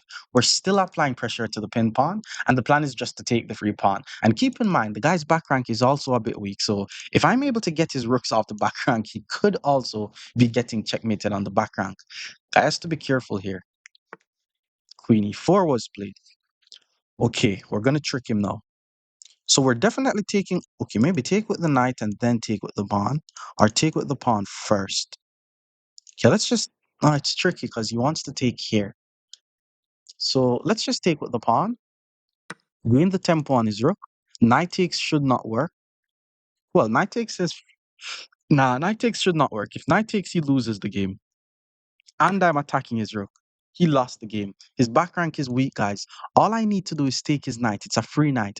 Once I take the knight, the rook is not able to take. The exact moment he tries to leave his back rank with this rook, I'm going to be able to check him on the back rank, and it's going to be leading to a checkmate. With that being said, he is forced to resign in this position. Well, he plays g6. Um, that would be a nice fork, but he has pieces guarding the square. I like the idea of just trading the queens off the board here. Like, he already solved the issue of his back rank. So let's just try to get his queen off the board. There's some rook a7 ideas trying to get the rooks off the board as well. Once you're ahead in material, the goal just becomes to trade. He's trading. That's good with us. Let's take, guard the knight. So he moves his rook out the way, but now we have pass pawns. We know what to do with pass pawns, guys. Pass pawns must be pushed. He moves his king. Let's get the rook behind the pass pawn, so that way we're able to push it up the board. And if he plays rook to d7, now we play f4. Yes, I'm leaving e3 unprotected, but if he takes on e3, which he didn't, I would have still played knight e5. Because once I'm able to force this rook away, my pawn is now able to go to d7, and now I'm forcing this rook away. And then my overall plan is to get our, well, isn't this a fork? Nah, because he's gonna take. So let's go rook to d6 first. Once I'm able to play knight c6 and attack the queening square, now this is a real fork, and yeah, this is now just GG's. Okay, he took. Let's just grab the rook. We're now ahead by 9 points, by the way. I'm just gonna move my knight out the way, queen my pawn, and win the game. And he resigns. More Nimzo Larsen against 1,300 players. Stick around. Your opponent is now 1,300. More Nimzo Larsen. Attack coming your way. Pawn d5. We just need to fianchet to the bishop. Let's see what we're going to get here. Knight c6. Looks like somebody's going to play e5. Let's just play e3. Notice we're not playing knight to f3 because we want them to play e5. Then we play bishop to b5. And all of a sudden, we're the one who's starting the attack on move 4. He has to be careful because now his knight is pinned, which means his pawn is unprotected. Now once he plays bishop to d6, we play knight f3. Now we have 2 pieces attacking the pawn. The knight is still not a defender. Usually queen to e7 is a fine move here. Queen e7 was played, and now I like to immediately launch forward and attack the pawn on d4. Again, I want you guys to notice that we're attacking. We're attacking. A lot of person usually plays e4, which hits the knight. Now we jump the knight in the e5 square. Now we have 2 pieces attacking their knight. They only have 1 defender. Some persons are going to take on e5, but then the queen is now attacking d5. Some persons are going to play bishop d7, which is what this guy decides to play. But now we're able to take on d7. And just like that, we get the bishop here. Getting the bishop here doesn't mean that we're completely winning, by the way. I like to play moves like c4. After c4, there's a3 though, so it could be a bit tricky. And then after the trade, I'm not really seeing what I get. Sometimes I like to pull my bishop back, then play c4, so that way I don't lose my bishop pair. But first, I'm going to get my king out the center of the board. Like, king safety is crucial. So let's just get the king castled first, and then we decide what the plan is. It would be cool if he plays a6, so that way I don't just pull my bishop back for no reason, you know? At least I could say he forced me to pull my bishop back. But he didn't. He plays knight f6, and I'm still gonna voluntarily pull my bishop back. Because once I play c4, I don't want him to play a6, and then I have to give up the bishop for the knight. Now, if I play c4, I'm already attacking the pawn chain in the center of the board, and because I have the bishop here, my whole idea is to open the center. So now once he takes, I can always play pawn takes, and I have a very mobile center. Eventually, I want to play moves like knight d2. I could play f3, but f3 is not going to become a useful move anytime soon, because once I play f3, my e3 pawn becomes too weak, and then it becomes a backward pawn. Ooh, he blundered. He played knight e7. Hopefully, you guys are able to find it, but this is also one of the reasons why I like to pull the bishop back first, because the bishop is trapped. Now, once I play pawn to c5, what is he gonna do with the bishop? He has to sack the bishop, and keep in mind, this is no Greek gift type of business. He has to just sack that bishop, and I'm gonna take the bishop. I'm gonna enjoy my extra piece, and then I'm gonna start trading pieces off the board. Yep. We were expecting him to sack the bishop. Let's just take on h2, and from here it's just development. Like, my dark squared bishop is really not doing anything, to be honest, but it's on the board. I'm ahead by a piece. So eventually that bishop is gonna come in and do something. Let me just finish my development though. Let's see how he continues here. On c6, okay. Let's finish development. Developing the knight. I really want to play f3. I don't want to rush to play f3 though, because as we said, f3 will be weakening the pawn on e3. But if I don't play f3, then what will this bishop be doing? Okay, now I have a nice move because the goal is to trade. He puts his bishop and his queen on the same line. So bishop to g4 is just a no-brainer here. If he takes with the knight, my queen is active. Otherwise, I'm just pinning the knight. Well, he's also able to just check with the queen, which is not a bad move. If he checks with the queen, then I'll just play g3. Because eventually I want to play king to g2 and rook h1. He plays h5 instead. Why is that not a pawn? I have two pieces. Maybe after takes he wants queen takes, but I have a queen and a bishop pointing towards h5. What is preventing me from taking on h5? I'm not seeing it. Maybe he wants g6, then I go back, he goes king up. Okay, it's actually a bit interesting. That's actually a bit interesting. Maybe I don't want to allow that. I mean, I should not be afraid of that though. Let's just take the free pawn. If g6 I go back, after king up, I can always go king back, but rook to h1 is also a more safer way to do it. Well, it's gonna be a bit tricky to be honest. Like, if I'm not able to use the piece that I'm ahead by, like for example, on the king side, everything is normal on the king side. Okay, he took. Let's just take back. Now I'm expecting g6 and king up, but that attack has to be too slow. And if he doesn't go for g6 king up, then I don't know why he sacrificed the pawn. Okay, I don't know why he sacrificed the pawn. He pulls the knight back to h6. And maybe he wants to check here.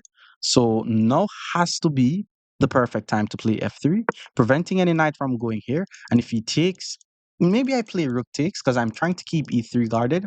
Swinging the rooks over in the game is also an idea. And eventually I need to use my dark squared bishop. Again, if I do not use my dark squared bishop, I'm not really ahead by a piece. Okay, he moves the rook. I guess he's trying to get the rook in the game. Maybe he's just trying to protect this pawn. There's some rook cliff ideas that I need to keep in mind, but let's just take. Wait, if I take, there's knight check, and he could win this pawn. So let's get the other rook in the game to guard this pawn. Maybe I should at least have my bishop doing some defensive role. Like, my bishop is really not doing anything right now. I mean, a close position would help to slowly get my bishop in the game. But once knight check doesn't do anything, I should be fine. Now that he takes, things should be even better for me now. There's still this annoying knight check followed by knight takes that I have to be aware of. So I'm actually going to take with the pawn, you know. Slightly annoying, but it prevents the knight from being active. Once I'm able to prevent the knight from being active, I should be good. There's some rook to g1 ideas, which puts my rook on the same line as his king, which means I will be attacking this knight on h6. But he plays rook e6, so all of that plan is now out the window. All right, how do we do this? Pawn to e4. We have to have some control over the center. The good thing is my dark squared bishop is now coming in the game. So that's really nice. If he takes and I takes, I can always play d5 to activate my dark squared bishop, especially once my rook goes to g1. Then you really see what the dark squared bishop is doing. And the dark squared bishop being the worst placed piece could eventually become one of the best piece. Whenever you guys are playing, it's very important that you ask yourself certain questions. And one very important question that you want to ask yourself is, what is my worst placed piece? Always try to find your worst placed piece and put it on a better square. Okay, now he checks. I'm getting a bit scared. I'm gonna play e5. Everything that I just said go against my bishop. All right, queen a4 hits the unprotected knight. He's also hitting the unprotected pawn on a2. But why not pull the bishop back to c1? At least we could see the bishop is doing something. He's gonna win that pawn. But now we can try to start some attack on his king, and his queen is not gonna be doing anything on the a2 square. There's also f4, f5, which is very nice. Like just rolling the f pawns up the board. That could definitely start some attack on his king. He took the pawn, could confidently say his queen is offside. So let's start the attack. Everything here is guarded. There's no good forward knight moves. g6 blunders the knight, and I'm threatening to play f5, which removes the rook, which is the main defender of the knight, which means I'm also threatening a removing the guard tactic. So the guy has to be careful. Immediate rook to g6, which means if I push, there's knight check. Don't want to allow that. Rook to g1 helps us to trade some pieces off the board. Can't go wrong if we're trading. If rook takes, we just takes. There's still no forward knight moves, which means pawn to f5 is still a threat. He's trading. Let's take. The rook is now on the same line as the king. I am actively threatening to take the knight because remember, pin pieces don't protect. He moves the king out the way. I'm not able to sacrifice anything right now, but let's just continue with the plan, rolling the pawn up the board. The plan is to play f6, which will overwork this pawn, because if the pawn takes, then he's mated. If the pawn push, then I take the knight. If he doesn't do anything, then I take the pawn. Queen c4 was played. I think he's trying to get his queen back in the defense, which is fine.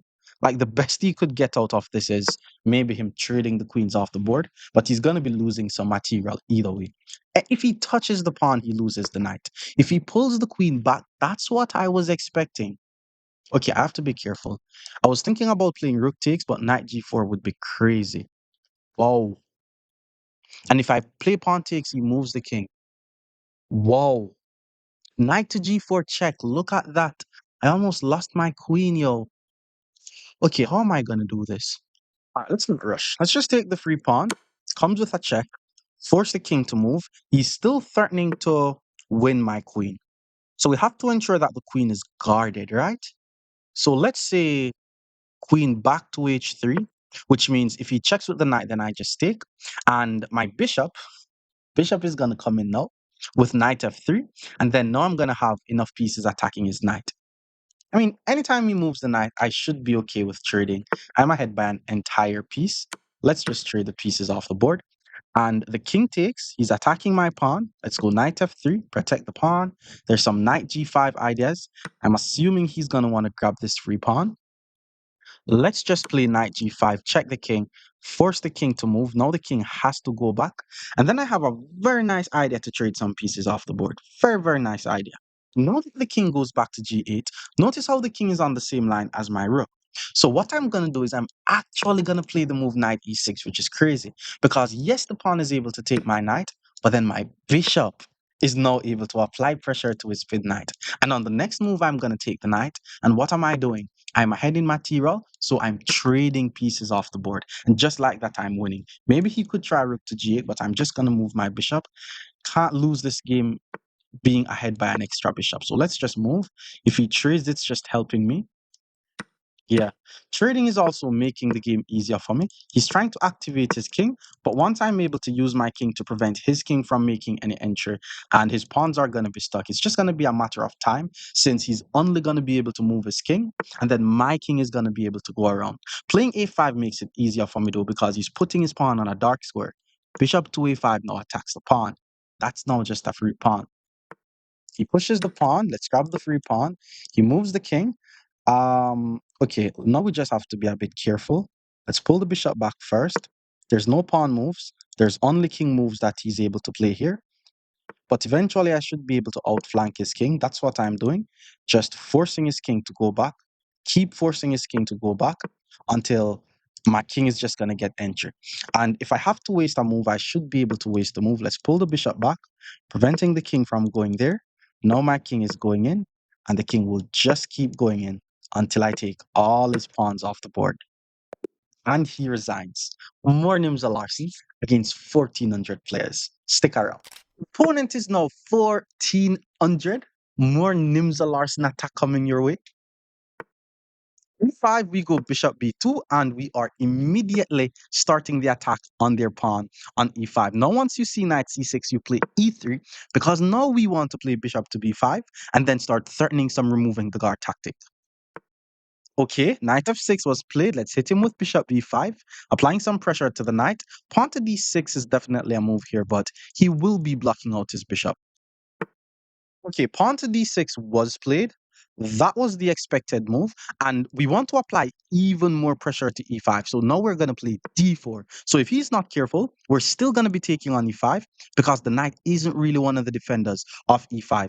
Now he could try e4. And I'm not going to play d5 because if I play d5, trying to pp on the pp, he's going to play a6. Usually when they take on d4, which is what he did, I like to play queen takes d4. And no, no, I'm not blundering my queen. My queen is actually very active on the d4 square. And development is going to be very easy for me. Not like I'm going to develop my knight, develop the other knight. Not sure where I'm going to get castled, but I need to be aware of the spin. Don't forget about the pin, guys. Like if the guy plays bishop to d7, for example, here, don't just play knight f3 and blunder your queen. So first we're going to take on c6. Now we have a very active queen on the d4 square. Then we continue with our development. So p7 was played. Let's continue with our development. All the minor pieces are developed. The king is about to be castled. He decided to castle on the king side, and because of that, I'm going to castle on the queen side so that we were going to have crazy game. And my plan from here is to find some very cool ways to get rid of his knight on f6. Like if I'm able to force his knight on f6 away, then queen takes g7 could be a checkmate. So I'm already thinking about playing pawn g4 followed by pawn g5 and, just start to launch the attack on his king. Okay, he pulls the bishop back to d7, so more than likely he wants to play pawn to c5 and attack my queen. Okay, I like the idea of playing knight to e4 here though, because knight e4 hits the knight. If he takes, that's mate. And if I play knight e4 and he plays pawn c5, we take on f6 first with check. And then after the bishop takes, d6 is not going to be guarded. So now we're able to play queen d6, and just like that, we're going to be ahead by a pawn. So let's go with this move, knight e4. Remember, he's not able to take due to mate. And if he plays pawn c5, he is losing a pawn. Okay, that's a nice move. Bishop f5 is a nice move. I actually wasn't expecting him to find that move because now if I takes, bishop takes, I'm not winning any material. He's obviously not going to play knight takes, but he is threatening to play bishop takes. So we have to find a way to not lose this knight, and knight back to g3 is what I'm seeing. So let's go with knight back to g3, immediately hit the bishop. The good thing though is if he puts the bishop on g6, I'm able to play h4, and I'm currently threatening to play h5, which he could also trap his bishop. So still like my position. The only thing about the position is now that if he plays pawn c5, I will not be winning any material, but his pawn on d6 will still be weak. Ooh, now he plays c5. Some in-between move going on. But aren't I able to play queen f4? Now I'm attacking the pawn on d6 twice. And yes, he's guarding it twice, but then the bishop is overworked. His light squared bishop is under attack. Once he moves the light squared bishop, now we take the knight on d6. And yes, we're giving up the bishop for a knight. But once the bishop takes, we take on d6. And we will be ahead by a pawn. So that should be winning.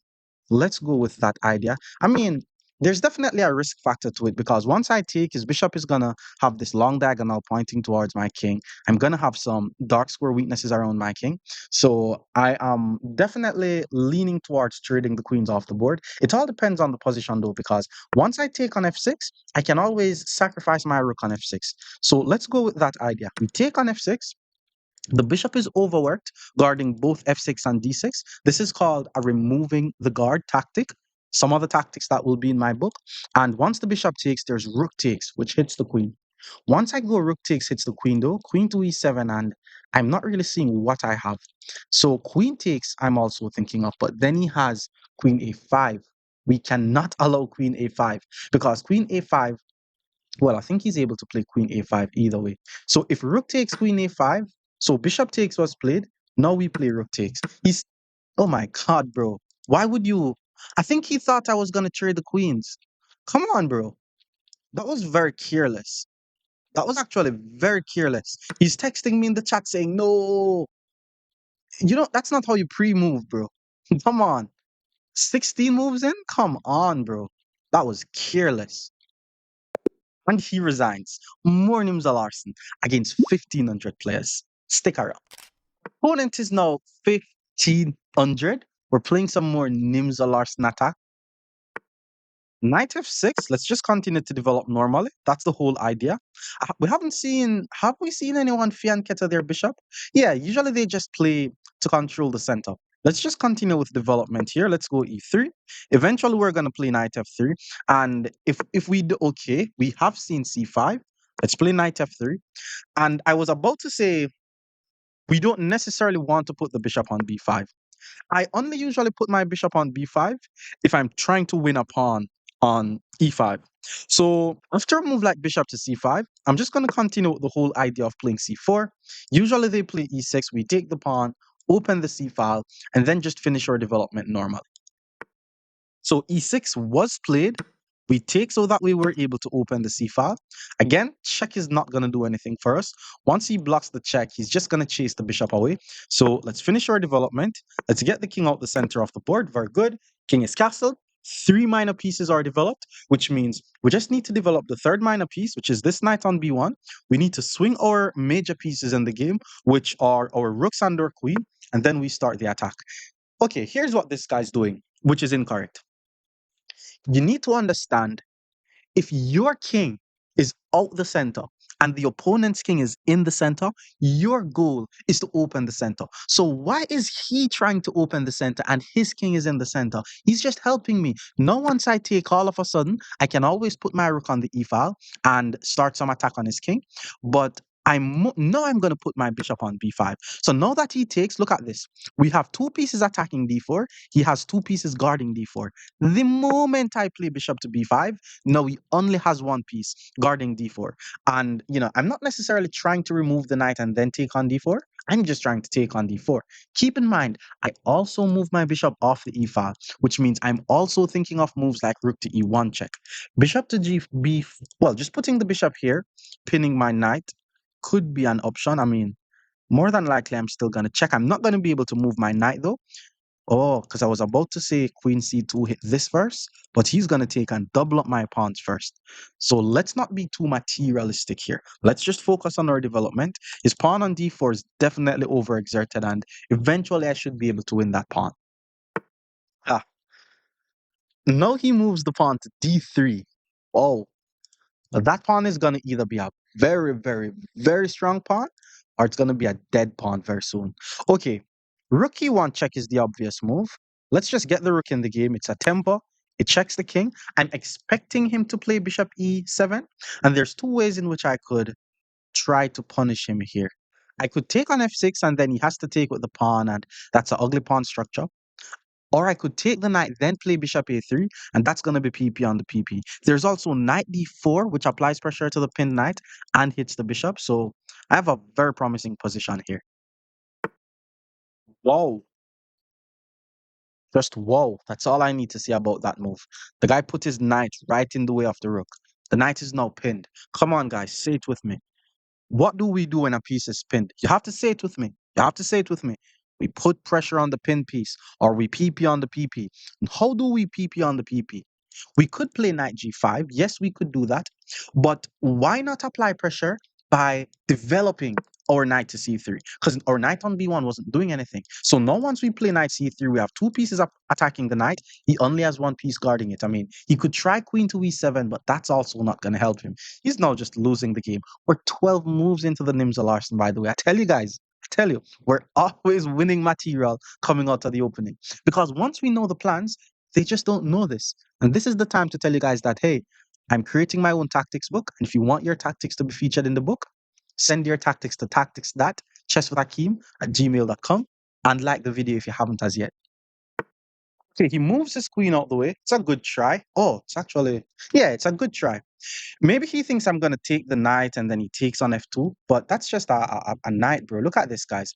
We have two pieces attacking the knight. He only has one piece guarding the knight. It's just counting.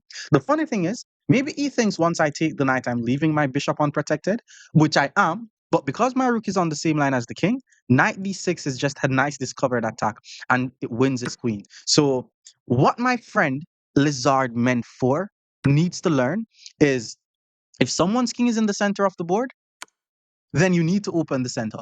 With that being said, why did you help me to open the center and your king is in the center of the board? No, no, you're not. He's down by a piece, by the way, but he's about to lose even more. The bishop is pinned. Say it with me. What do we do when a piece is pinned? We PP on the PP. However, before we do that, my bishop is under attack. We're hiding material, so we want to trade pieces off the board. So first I'm going to take the knight. Now there's also nothing guarding the knight. And what do we do when a piece is pinned? We PP on the PP. Now, I'm hitting the bishop once, he's guarding it once. He's also attacking my rook, and that's why I'm going to play the move queen to e1. Not only am I protecting my rook, I'm also applying pressure to the pinned bishop. And if he tries to defend the pinned bishop, we apply even more pressure to the pinned bishop. With that being said, we're already ahead by a piece. We're about to win a second piece, and this is just GG's from here. All right, he plays queen to d6, which makes some sense because I'm now not able to play bishop a3 because the queen is just going to take. How do we do this? The good thing is his king is just not able to get castled because the king is one of the main defending pieces. So, I mean, that's a pawn. Why not just grab the free pawn? I think pawn to a4 is stronger though. Like instead of, wait, pawn a4? Yeah, let's just go pawn a4. Because now I'm just going to play bishop a3, unless he plays king to d8. But if he plays king to d8, he's putting his king and the queen on the same line. And because the king and the queen is going to be on the same line, we're going to have tactics. And if he plays, okay, guys, a king and the queen is on the same line. What do? We look for tactics because the pieces are on the same line. What are we going to do now? Just pin the queen. And most likely he's going to resign here. And he resigns. More Nimzo Larsen against 1,600 players. Stick around. Our opponent is now 1,600. We're playing some more Nimzo Larsen. We're seeing pawn to d5. Okay, let's put the bishop on g2. Knight c6, we play knight f3 or pawn e3. There's actually no difference, guys, because now that he plays e5, it transposes into the line that we like to play, which is bishop to b5, and we're basically starting the attack from early on. Bishop to d6, we play knight f3, hit the pawn, and you guys are going to see this a lot. Okay, there's not a lot of person who know about f6, but f6 is one of the ways how you could play against this with the black pieces. Because now if I play d4 and then he plays e4, I'm forced to pull my knight back, and it's gonna be like a French defense, and I'm playing the French with the white pieces. There's no sacrificial ideas, if I'm not wrong. Should just get the king out the center of the board, to be honest. Let's just get the king out the center of the board first. Knight e7 was played. C4 is a move. D4 is a move. I like to play d3, knight to d2, and then pawn to c4. This is one way to do it if I don't want them to play e4, but I don't think I should be afraid of e4, to be honest, because I should be able to play c4 and then break down his position. Let's see. D4, e4, force me to move the knight, and then after a6, c4, he should be comfortable. Let me at least play c4 first to see if the game could go in any other direction. Okay, he took the pawn. I like when they take the pawn because now bishop takes and he's not going to have the easiest time castling. And if I play d4, e4, his pawn is just going to be looking very weirdly placed on the e4 square. Bishop to g4 pins the knight. Pawn to d4, he's going to play pawn to e4, and that's pp on the pp. So I may be forced to play pawn to d3. I don't like that though, because my bishop is going to be trapped. Let's pull the bishop back to e2 first. Maybe I shouldn't do that because yeah, it allowed him to get castled. Now I'm going to go queen to c2.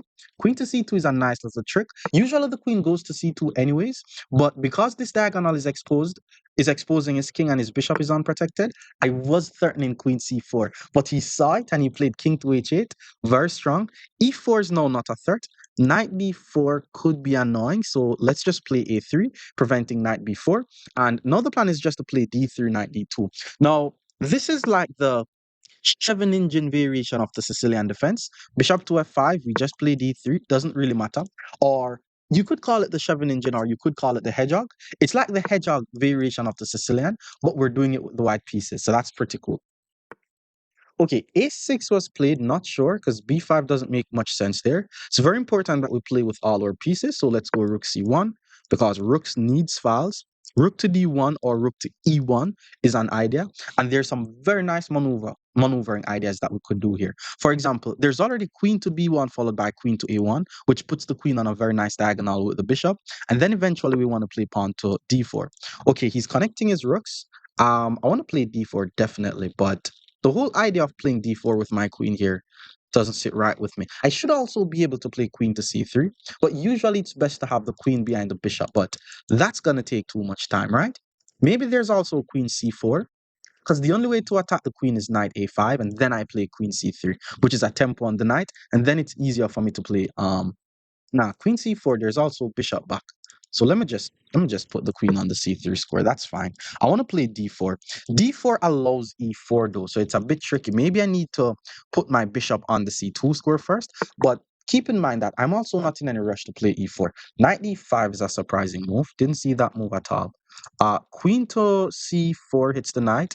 Knight b6, and then yeah, maybe I'm just gonna swing my queen over to his king side, because I don't want to have my queen somewhere where he's going to attack it too much. Now the bishop is on the same line as the queen. We're definitely not comfortable with that. We want to have our queen on the same line as his king. That we're comfortable with. So now we have a lot of different plans. There's d4 because there's no more e4. There's e4. Nah, e4 weakens d4 and f4. If e4, knight f4, and that's bad for us.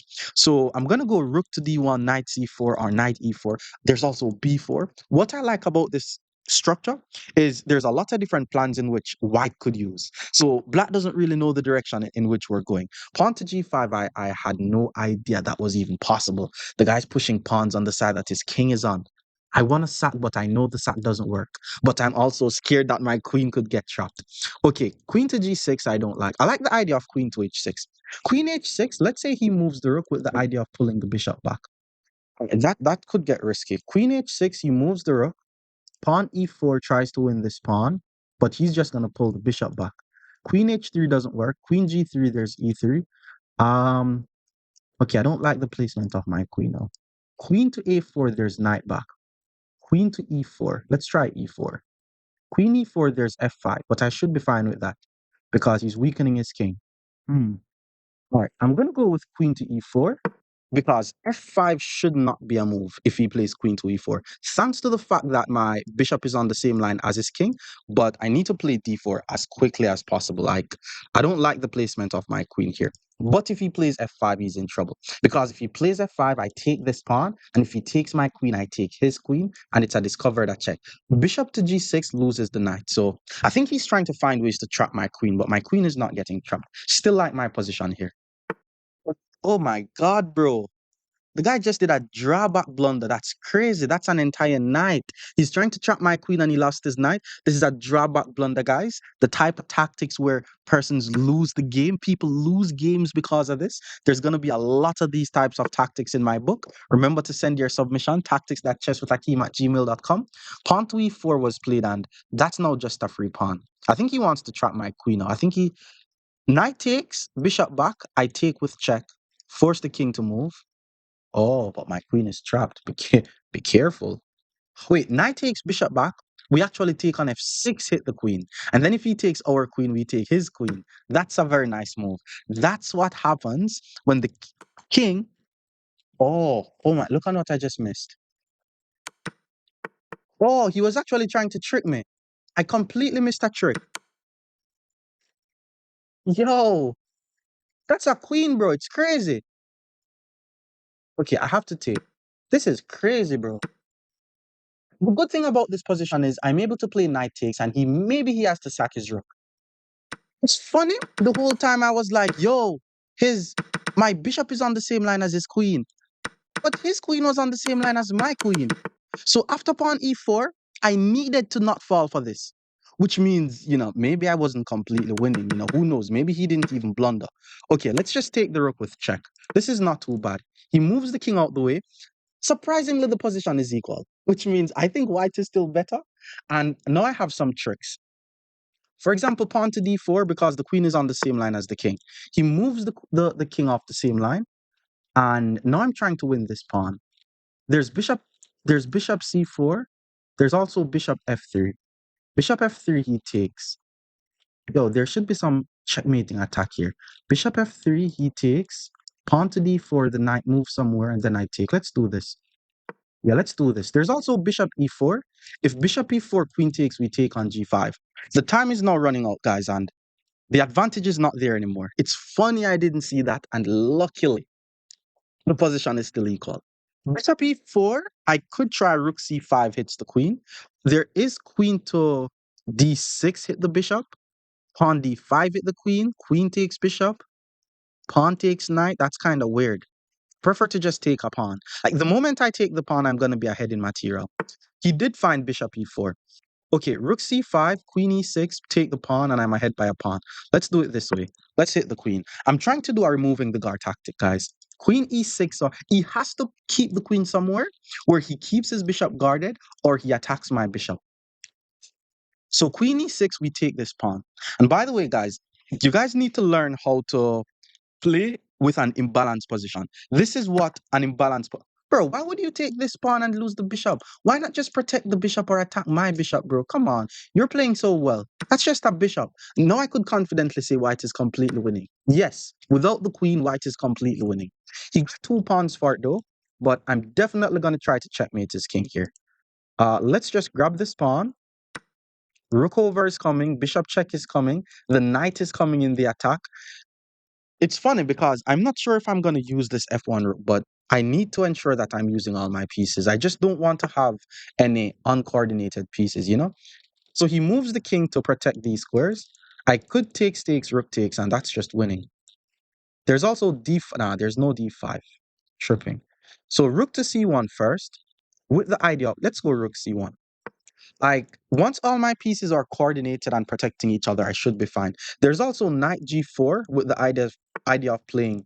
Okay, he plays h6 though, so let's pull the bishop back, hit the knight. We only have 2 minutes on the clock, so we have to be careful. I'm more than likely I'm going to take the knight and then just take all his pawns and win the game. I don't think I need to play d5. But if I play d5, his knight is not going to be placed well. I'm going to grab this pawn. This pawn is going to hang, and I'm going to have a pass pawn. Okay. He moves the rook, hits the bishop. Pawn to d5 is out the window. Maybe I should just take, maybe take. How do we do this, guys? Should I be patient and pull the bishop back and then play d5? I think it's best if I'm patient. Or should I take the knight? Okay, we can't be patient because we have no time on the clock. This is just winning, guys. Like, I'm ahead by 3 points. All my pieces are protected and coordinated. His pawn on c7 is going to be hanging. He tries to guard it with the rook. I think it's dead. His h6 pawn is also dead though. So let's take on h6 first with check. 2 attackers, 1 defenders, simple stuff. He has a pass pawn, and that's the only thing that I'm afraid of. Like, I'm not afraid of it because he may win the game, but it's literally the only thing that could give him hope. Now we play knight f3. The knight is going into g5. Maybe I'm just going to plant my knight on the e5 square. Yeah, this is just game. Okay, now he's rolling his pass pawn. I think I need to start rolling my pass pawn as well. Check, king back, check. Or maybe I should centralize the knight. Let's give a check though. Oh my god, I just missed that tactic, guys. That's embarrassing. The bishop and the queen was on the same line. There's bishop to f8. It's crazy. I think I'm still going to be able to do it though. For example, if he plays king to g8, I check. And then if he plays king h8, I go bishop f8. So now I check. The king is not able to go here or here. The king now has to go to h8. And then bishop f8 pins the rook and it's winning. Oh no. Oh my god. I almost blundered my rook. Come on, bro. Lock in. Whoa, I almost blundered my rook. So that doesn't work. Okay, let's just go rook to c6. It's super important that we keep the pieces coordinated. He gets a check, but once I move the king, I'm fine. Okay, bishop f8 doesn't work anymore because he gets a check. So maybe he could even roll the pass pawn up the board, but I'm going to try to move the king so that way it works. If I could try to find a way to check him on the back rank, then it would be mate because his king is basically in a stalemate position. So that's also another plan. Okay, he moves the queen. Guess he wants to roll the pawn up the board. I guess he's trying to get some checks in. Rook a6, hit the pawn. Yup, let's hit the pawn, threaten some mate. Ooh, he rolled the pawn. Oh, that was a slip. That was a slip, bro. I don't want to play d5. That's checkmate. Ah, that was a slip, bro. That's annoying. I just missed that checkmate. He's gonna see it though. The good thing is, how is he gonna prevent it? I think he just needs to pull the queen back. But if he pulls the okay, he pulls the rook back. No, that doesn't work. I can't believe I slipped, yo. That's crazy. How am I even gonna try to win this game now? With 30 seconds on the clock. Okay, let's just move the king. Seriously, yo? I was about to explain my mate and I slipped pushing the pawn. Moving the pawn doesn't even help. Maybe I could check here. Check, king over. Okay, that's a pawn, right? Okay, let's take the pawn. Oh my lord, maybe I should get my rook on. Okay, check, block the check. I need to get my rook. I have 12 seconds on the clock. Oh my lord. Bishop d7 is a threat though. This is gonna be heartbreaking if I lose. Oh no. I think okay, nice. I think he should have played queen f5, hit the rook, hit the pawn. Because now I'm threatening to literally just put the bishop anywhere. So with 10 seconds on the clock, I think it's enough to win. Because his king can't move. I'm already in time to deliver the checkmate. So bishop to f8 is going to be mate. Or bishop g7 followed by rook h8. I have 10 seconds though. Maybe he's going to try rook e4. If rook e4, I check, king over, mate. That's what I'm going to do. I'm not going to check him here because his next move is more than likely going to prevent the mate. But check king over will be mate. Wouldn't be surprised if he resigned here. He resigns. More Nimzo Larsen against 1,700 players. Stick around. Opponent is now 1,700 and we're playing some more Nimzo Larsen attack. Pawn to e5. Let's just immediately start the attack. Knight c6 was played, and because the knight is guarding the pawn, I'm going to go with pawn to e3 with already some ideas of hitting the knight. Now he plays d5. The knight is the main defender of the pawn, so bishop to b5 is the idea here. Attacking the main defender of the pawn, bishop to d6 was played, and that's where the move knight to f3 comes in. Now, what we're basically doing is we're just trying to win this pawn as quickly as possible. And keep in mind, if he moves the pawn forward, which is what he did, how is this not losing the game, Mr. 1700? Because he's attacking my knight, right? He's attacking my 3 points. But when I take this pawn, I'm attacking his 5 points. This is danger levels 101. Then he takes my pawn. Okay, I was about to say, should I take the rook or should I be patient and then go queen f3? But if queen f3, there's bishop e5. So let's just take the rook off the board. And right now we're just ahead in material. He's just taking more materials. Let's go rook to g1. Pretty much forced in this position, and just like that we're ahead by 2 points. It's still a bit risky though because the bishop is attacking my pawn on h2, and I think he needs to play something like queen to h4 in this position. Queen to h4. Well, if queen h4, there's queen f3. Like, my whole plan is to take this pawn, which is why bishop to h3 would be a move. Okay, queen to g4 was what he tried. I mean, maybe he should have played bishop h3 to be honest, but I'm just really trying to take this pawn. His knight is pinned, so I'm not afraid of that knight. Queen f3, there's bishop e5. If he plays bishop e5, then we take on e5. The queen takes, hit the unprotected rook, hit the unprotected pawn. I'm able to play d4, hit the queen. And then once he takes my pawn, I take his pawn. And then I'm just going to be ahead in material. So let's just go queen to f3 here. Now we have two pieces attacking the pawn. He only has one. And okay, he took with the bishop. I wasn't expecting him to take with the bishop.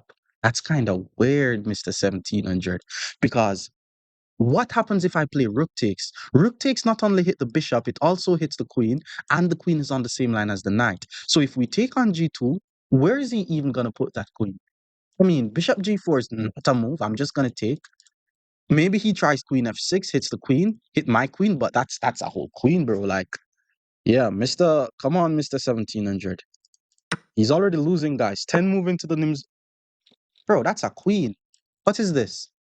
Okay, guys, this is just game. Let's just take the queen. He resigns. More Nimzo Larsen against 1800 players. Stick around. Our opponent is now 1800. Let's continue with some Nimzo Larsen attack. Knight c6, we play e3. We want him to play e5 so that way we could start our attack on the center. And that's what he did. So e5 was played. Now we play bishop to b5 and the knight is already, the pawn is already under attack. Usually everybody plays bishop to d6 here. I think pawn to f6 is also fine. Bishop d6, now we play knight f3. And again, we have two attackers on the pawn. He only has one defender. Remember, this knight does not count as a defender of the pawn because it's pinned. F6 would be a fine move here. Wouldn't be surprised if he plays F6. Okay, Queen E7 was played instead, which is also fine. He's adding enough defense to the pawn. I'm thinking of Knight C3, but Knight to F6 is just good for him. Pawn to D4 is usually how we continue here. Once we go pawn to D4, we want them to play E4, and then we jump in with the knight. And, if he gives up his bishop for the knight, that should be good for us. I just have to be careful that queen to b4 doesn't win the game, but I should be able to play knight c3 and I'm fine. So let's go with pawn to d4. This is like one of the only times where pawn to d4 is good because we are able to play knight e5 and it applies pressure to their knight. And if he plays bishop to d7, I can also just take the bishop and then play c4. I like to castle my king though, but let's see how he responds to this. Okay, e4 was played, was expecting that move. Now we jump into the e5 square. We have two pieces on his knight. He only has one. I'm expecting bishop to d7 here. And once he plays bishop d7, we get the bishop off the board. Just like that, we have the bishop here. Doesn't mean we're winning the game because we have the bishop here, but it's a small win. He decides to give us the dark squared bishop instead. Let's take, and yes, the bishop is unprotected. The king is exposed. But queen to b4 check does not win the game. We already saw that. Knight c3. But now he plays bishop to d7 though. Like, isn't this just a free pawn, bro? I mean, he gets to castle the king next move, but then he loses another pawn, right? Grab the pawn. Check definitely doesn't work since the bishop is guarded. If he castle the king and puts the rook on the same line as my queen, then I take another pawn. And if he tries to play queen to b4, well, queen to b4 check isn't even possible at that point. That's a pawn, bro. Oh boy, the Nimzo Larsen strikes again. It's like there's just all of these little ideas to win material. How is he gonna not lose the e4 pawn now? And he's already down by a pawn. So he castled the king, we take another pawn. I'm now ahead by two pawns. I mean, I'm trying to get the king out the center of the board pretty quickly. Knight f6 wouldn't be a bad move here, but because if I take the knight, then I lose my queen. He found it, and he's also attacking e5 twice. I'm thinking of playing queen a4 so that way, the moment the knight takes on e5, I'm able to take on a7, and then I lose the bishop. So queen a5, knight e5, I first need to take on d7, but then queen to d7 threatening mate though. Okay, I'm gonna be ahead by a pawn at that point, so should still be fine. But what if I'm able to hold on to both of my pawns? Let's say queen f4. Nah, there's knight d5. I don't like that. Let's just go queen to a4. Let's just give back one of the pawns. If we have to play the endgame, we'll play the endgame with the extra pawn. That should be all we need to win this game. Vex. That's not good though, right? Because if I takes knight takes, he's threatening a fork. I check him first, but if I check him first, he plays knight takes. So if I takes knight takes, maybe I should just block with the bishop, force the queen to take, then I take. His knight is going to be under attack. Okay, but knight to g4 is not bad. I mean, knight c3 should be fine. I block with the knight. I'm developing. I'm hitting the queen. The knight is not able to take just yet, so maybe he trades first. If he trades first, then I play knight takes, which means this is now guarded. So he has to play knight to g4, and knight c5 becomes a nice move. I think blocking with the queen here is just very nice. Yeah, well, blocking with the knight is very nice. I'm ahead by 2 pawns. I think eventually I'm going to be forced to give back a pawn, but I'm going to make it as hard as possible for him and as tricky as possible. And I already have the bishop here. If he has to win back the pawn, I need to at least have the two bishops here, bishop here. So if he trades queen, then I'm just going to take. And now he's not able to move the knight because I'm threatening to win material. So he has to trade queens first. Now I play knight takes. Oh, I missed that. I missed that. He's actually able to play knight takes e5 because my bishop is unprotected and he found it. Now, if I take his bishop, he just needs to play knight takes. And if I take his knight, he takes my bishop. With that being said, I more than likely just need to pull my bishop back, hit the knight, and then once the knight move, we go knight c5. If I takes knight takes, my knight is ugly on the edge. So let's just pull the bishop back. His knight is still hanging, and knight c5 is still a move, and we are ahead by a pawn. So I'm chilling. I mean, can't be too greedy. By the way, guys, I got a notification from YouTube and it says I had over 100 members. I just started talking about members the other day, and 100 of you guys joined. I am so happy. Like whenever I see the comment with the little star, knowing it's a member, it makes me super happy. Now, keep in mind, if you want theoretical knowledge on me just explaining opening moves, you can find those on the membership or on my Patreon. There's actually a lot more stuff on my Patreon. So get subscribed to one of those things, and your opening theoretical knowledge will be good. And remember to send those tactics to the email at tactics.chesswithakeem.com to be featured in my upcoming book. So he protects the knight. The plan was to play knight c5, hit the bishop. Eventually, I'm going to castle my king, but this is just a very nice position, and I'm ahead by a pawn. Knight g4, I just chase away the knight. Bishop f5, yeah. Yeah, bishop f5. I didn't give account to bishop f5 because it hits the pawn and I'm not able to castle. But he puts the bishop on c6 instead. He's still attacking my g2 pawn. And if I castle the king, rook to d2 could be an annoying fork. If I castle and he plays rook to d2, there's bishop to d1, which looks very strange. Very, very strange. I mean, I'm not in any rush to castle, right? Just knight d3. If he takes, I go rook to g1. If he check, I take and then grab back this pawn. Knight d3. If he takes, I just play pawn takes. Anytime the bishop takes, rook g1 and I win back the pawn. Let's just try to trade some pieces off the board here. I'm ahead by a pawn. No need to complicate the game. Let's just trade. Okay, knight takes was played. I'm thinking of taking with the bishop so that way I also apply pressure to his h7 pawn. Again, I'm just never afraid of him taking on g2 because once I play rook to g1, I'm fine. I'm also threatening to take the knight and then take on h7. But if that was the case, I would prefer to castle first. Knight e4 should blunder a pawn. I don't think it does though. I need to be aware of opposite colored bishops scenarios. So for example, what I should not do is trade my light squared bishop for his knight. He plays h6. Perfect time to give up my bishop for the knight. Because, okay, the bishop here is good and all, but I still need to convert the game into a win. So giving up my bishop for the knight and getting the opportunity to double his pawns has to be a good trade-off. Now I'm able to safely castle my king, and I'm never going to be afraid of rook to g8 because we're in the end game. I mean, the guy shouldn't even be thinking about attacking my king. And if rook to g8, I just play pawn to g3, and I'll slowly trade everything off the board and win the game. So rook e5 doesn't do much. I'm just going to go rook to d1 here. Getting all my pieces in the game has to be the game plan. Anytime a rook goes to the g file, I'm going to play g3. Okay, our rook is on the g file. Now we play g3. Just being careful. There's this very... Okay, I think he's trying to set up some sacrifices, but that should not work. Let's just play...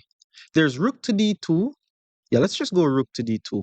The plan is to play bishop to e2, trade the bishops off the board. Would be hard though if he put something on the d file. He didn't. He played f5, so let's just try to trade some pieces off the board here. Trading has to be correct. If bishop back takes, there's pawn push. I'm not able to take or take, but then I'm just gonna play rook over and yeah, I don't mind. I don't mind the trades. That's the thing. I just don't mind the trades. One of the most annoying thing that he could do is to take the bishop and then try to get access over the d file, which is fine. Like once I'm able to guard my pawn, slowly get my king in the game, it should be another way to win. And again, if you guys want to have a very full endgame course from 500 to 2000 learning everything that you need to know about the endgame, it will be on my Patreon, which is in the link in the description. So he's not trading. Guy's smart. He's keeping the pieces on the board. Now f4 isn't really a huge threat though. So let's just double up the rooks on the d file. Love this position. Eventually I could go back to d3. There's also f3 to hit the bishop. There's f4 to hit the rook. Then king f3 to protect the pawn. Then bishop f3 trying to trade the pieces off the board. There's a lot of stuff that I could do here. But one of the main things that we want to keep in mind in the end game is patience is very important. It's crazy, guys. Is it just me or whenever I'm on a ship, I feel a bit dizzy? Like I'm actually feeling a bit dizzy now because I'm on the ship. I guess it's because it's moving. I mean, obviously it's because it's moving. I don't know. Let me know. Okay, I don't want to move this bishop because he is able to hit my rook. All right, here what? Well, I was about to say rook to d7, rook's on the 7, but then I'm going to lose this pawn. So let's play c4 first. This is just me moving the pawn out the way.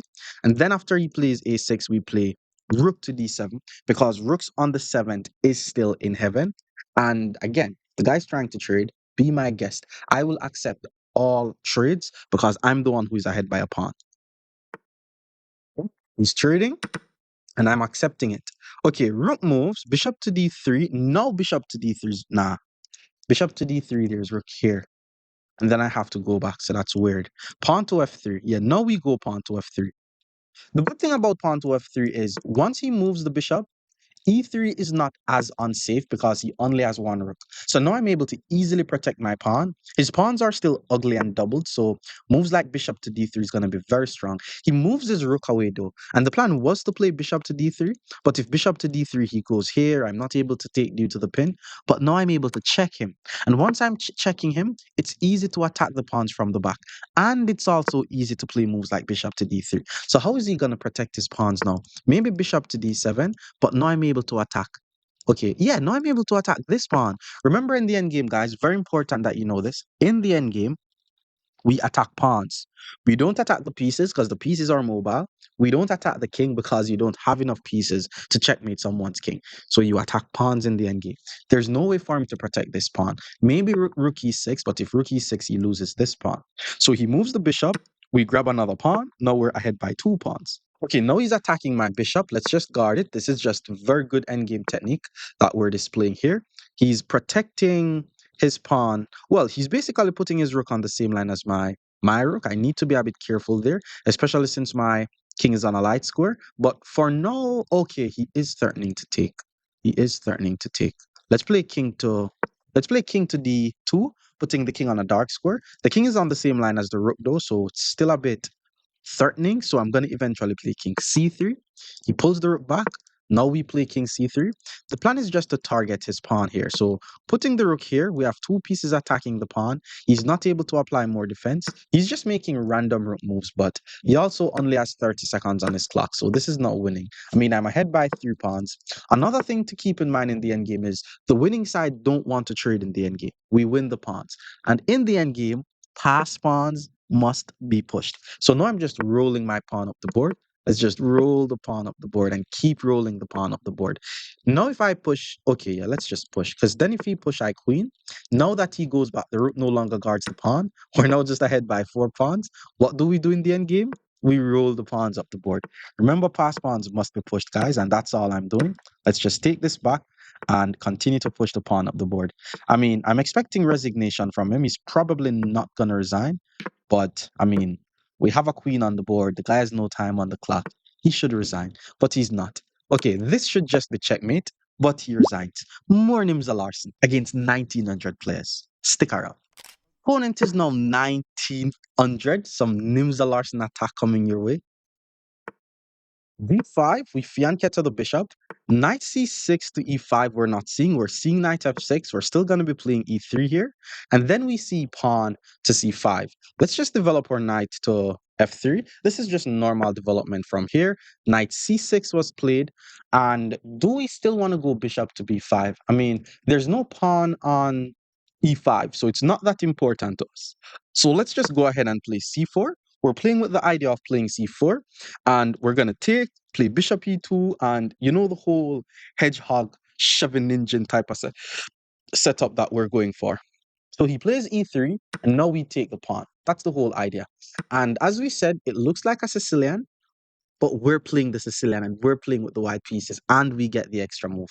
So pawn takes was played. I think he wants to play d4 though. That's the thing. I don't want him to play d4. Okay, here's what we're gonna do. I'm gonna play d4.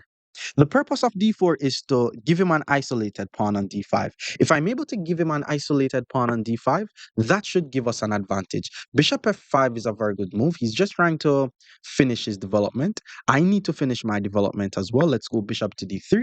And the reason why I'm developing my bishop to d3, trying to trade the bishops off the board, is potentially he's gonna get an isolated pawn. And if he's gonna get an isolated pawn, it's very important that we try to trade off as many minor pieces as possible. The more minor pieces that we're able to trade off, the easier it becomes for us to attack the opponent's isolated pawn. And that's just one way to attack the opponent whenever they have pawn weaknesses or square weaknesses, because minor pieces are the best defenders of weaknesses.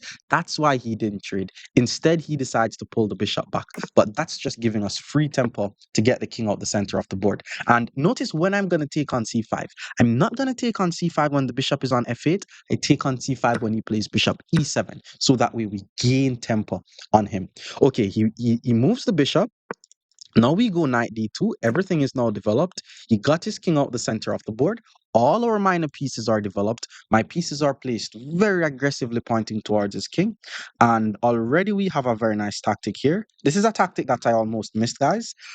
Maybe not a tactic that I'm going to add in my book. It seems a bit complex, to be honest, but it's definitely something. I'm not even sure if it works. The whole idea is to punish him for having an unprotected bishop with queen to b1. Nah, not queen to queen b1 doesn't make any sense. The plan is to play queen c2, hit the unprotected bishop, hit h7, take on f6, and then win h7.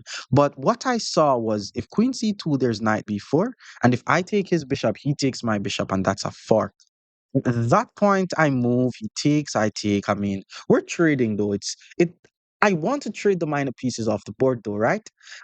There's rook to c8, but I mean, it keeps minor pieces on the board. I think I should try to play for queen to c2. Queen c2, knight b4. I take bishop, he takes bishop. Queen d4 hits the knight. He takes bishop, I take bishop. He has the isolated pawn, and I'm simply gonna just get my rooks in the game. I don't see what's wrong with that. Or what I could do is take on f6, and then after queen takes f6, I take on h7 with check. Hmm. And then after king takes, we go queen c2 check. And then after the king move, we take on c5, and that's how we win the pawn. Tactics, tactics, tactics. This is something that I would add in my book because this is peak removing the guard. Guys, it's crazy. I'm feeling so dizzy because of this ship. Like the ship is moving. Sometimes I could feel it moving. And I don't know, maybe it's affecting my chest. But the bishop is unprotected. This is just a nice removing it's not removing the guard. It's like attraction, you know? We're attracting the king to the square. Am I missing anything? Check, king takes, then we go here with check. He blocks the check we takes. There's no bishop to g4. Yeah, let's just take on h7. He doesn't have to take on h7, by the way, guys. He can always play king h8 if he wants, but I'm just going to pull my bishop back and, okay, at least I'm going to have some checkmating tricks up my sleeve. So we are winning up. You know what the craziest thing about the Nimzo Larsen is? It's like I'm always winning some material early on in the game. It's even if it's a pawn or something, we're winning some material early on. Your tactic has to be good, by the way, in order for you guys to find this, because that was just a very nice find. And that's why you shouldn't have too much unprotected pieces on your half of the board. Now we check. There's also queen to g6. Check doesn't work. Queen g6 check. There's king here. If he had to pull the king back, then I would take, grab the bishop and fork. But queen g6 check, there's king h6, and then once I takes, there's king takes. Pawn push was played. Now we take the bishop. Maybe he wants to play rook h8 and start an attack on my king, but I'm ahead by the pawn. Like I should be able to defend this position. King to g7 was played. Now I'm just trying to trade the pieces off the board. I'm thinking knight d4 and then trade. I mean, it's gonna give me an isolated pawn, but I mean, at least I'm trading. The guy's trying to attack my king. I'm just trying to get the pieces off the board at this point. Yeah, let's just trade. Knight to d4. If knight takes, we play queen takes. And the good thing about my position is he's going to have the light squared bishop. My pawn is going to be on a dark square. So even though it's an isolated pawn, it's not that weak because it's not an isolated pawn on a file, which means he has to attack it from the side. And if the rooks are not able to attack from the side, I should be fine. Wouldn't be surprised if he plays rook to c8. If he uses this rook, then once I take, the rook no longer guards a7, the knight no longer guards a7. So he could be losing another pawn. Let's see. Let's see. He is trading. I'm all about that trade. Let's trade the pieces off the board, bro. And queen takes, we take. And I'm assuming he's gonna want to get access to the open file. But here what? We are now in the end game. How do we get better at the end game? Attack weak pawns, push past pawns, activate the king. And remember, guys, it's very important that you master all the stuff that needs to be mastered at your level. For example, if you're a 1500 player, in order to move to 1600, especially getting good in the end game, you need to master all the stuff from zero coming all the way up. And if you want to get access to my full end game course, it will be on Patreon. Okay, pawn to b6 was played. Now I'm just trying to trade. Um, let's just get the rook on the open file first. Rooks needs files. So the first thing that we're trying to do is activate all our pieces. He's doing a lot of trades. Yeah, he's helping me. He's doing all the trades. The funny thing is my pawn is on a dark square. And the other funny thing is, my H pawn could be the pawn that helps me to win this game. Now that we're in the end game, what I'm trying to do now is activate my king. So let's go f4. The plan is to get the king in the game. And the reason why I chose f4 is because it's a dark square. And I'm putting my pawn specifically on dark squares because I'm playing against a light squared bishop. So after he plays b5, I play b4. Eventually, I'm going to play a3. And if all my pawns are on dark squares, his bishop becomes useless. The other good thing about my position is if he plays something like a3, my knight is heading to c5, and this pawn is going to be too weak. This is just it's actually completely winning for white. I tell you guys, you need to get good at endgame. Okay, king f5. He's trying to infiltrate with his king. Shouldn't work though. Let's just play king f3. Eventually, I could even play g4 to hit the king. I don't necessarily want my knight on the f3 square. Eventually, my knight will be on the c5 square. I have a plan of playing g4, h4, h5, creating an outside pass pawn. That should also be enough to win. Now that he plays g5, he's making it even better for me. Now, it's a bit tricky because once I play g4 and he moves the king, I'm thinking about f5, which it blocks out his bishop, but it doesn't give me the pass pawn. So what I may do is I may just take, like, check, king move, takes, king takes, check, king move, push. It's weird. Let's check. I think this is also winning. Once the king move, I push, and his bishop is just going to be blocked out of the game. It's going to be a grind, but his bishop is going to be blocked out. My pawns are now on light squares, by the way, but it's hard to not win this game. Like, now I just need to improve the activity of my knight. Let's go knight b3, slowly winning this game. And it's also important that you guys keep in mind that we do not want to rush the end game. It's very important that you don't rush the end game. Okay, king moves out the way. Maybe he wants to play f6. Let's improve the knight. Now we have a very strong knight. If he plays, I want to play maybe knight d3, trying to go to the e5 square. And then he plays f6. And if he plays f6, which he already did, I'm now getting him to commit. I want you guys to look on this bishop. His bishop is actually trapped. Like, there's no bishop moves that he could play. My knight is completely dominating the bishop. So now I'm trying to enter my king from another direction.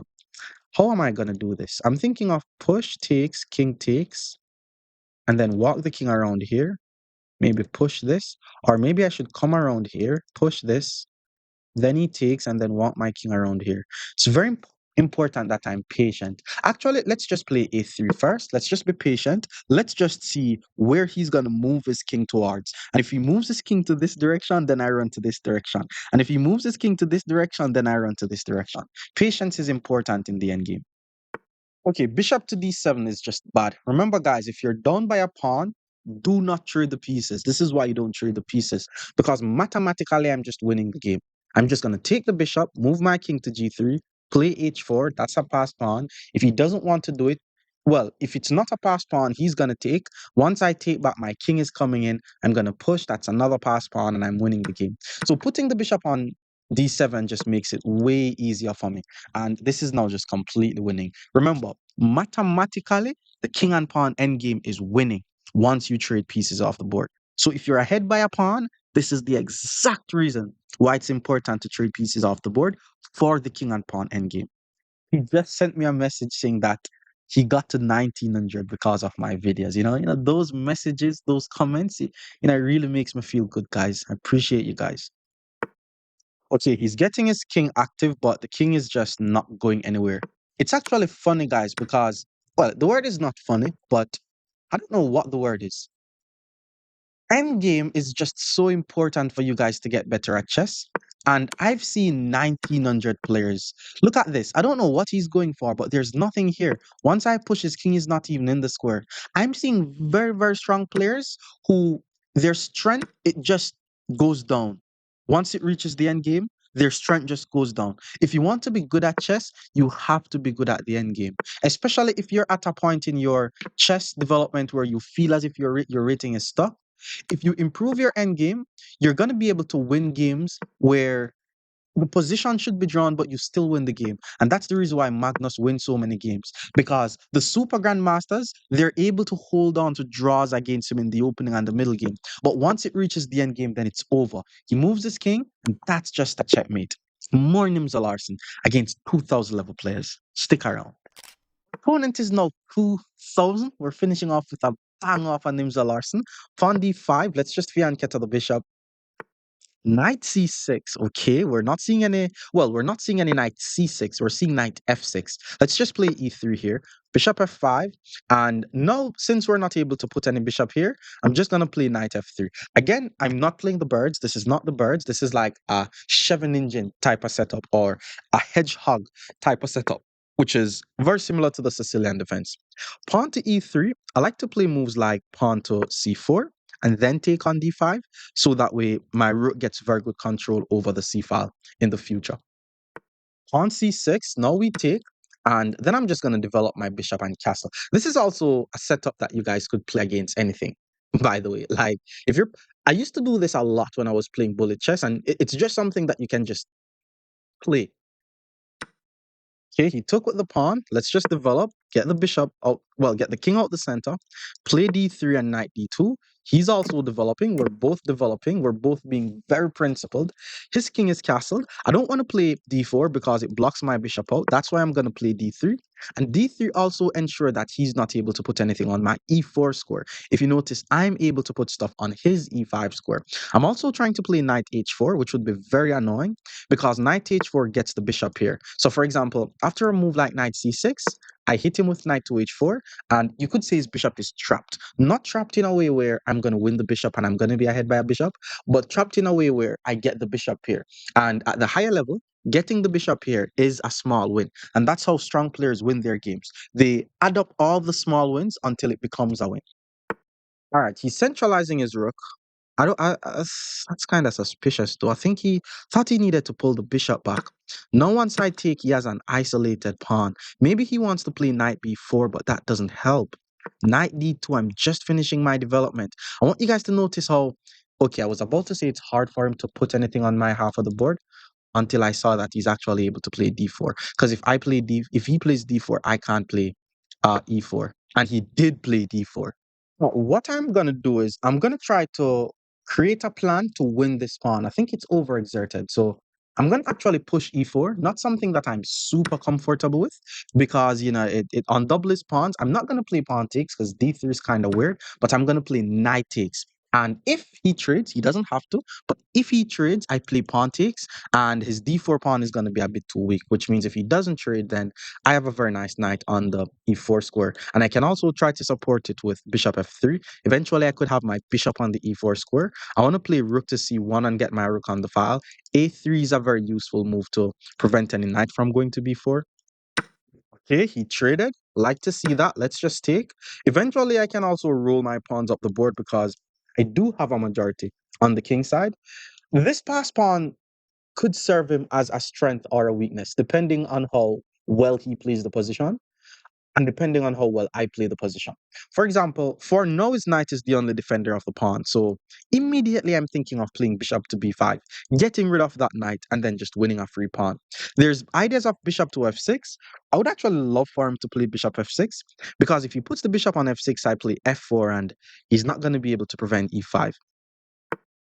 Okay, he moves the queen. I'm assuming he wants to get the rook behind the pawn. Makes too much sense. I like the idea of bishop c4 and bishop d5 because, okay, I could get rid of the knight. That's it's kind of a bit too ambitious though. Like, I have the bishop here, so I should not be in a rush to try to win this game. He's also putting his queen on the same line as my king, which means f4 is not possible.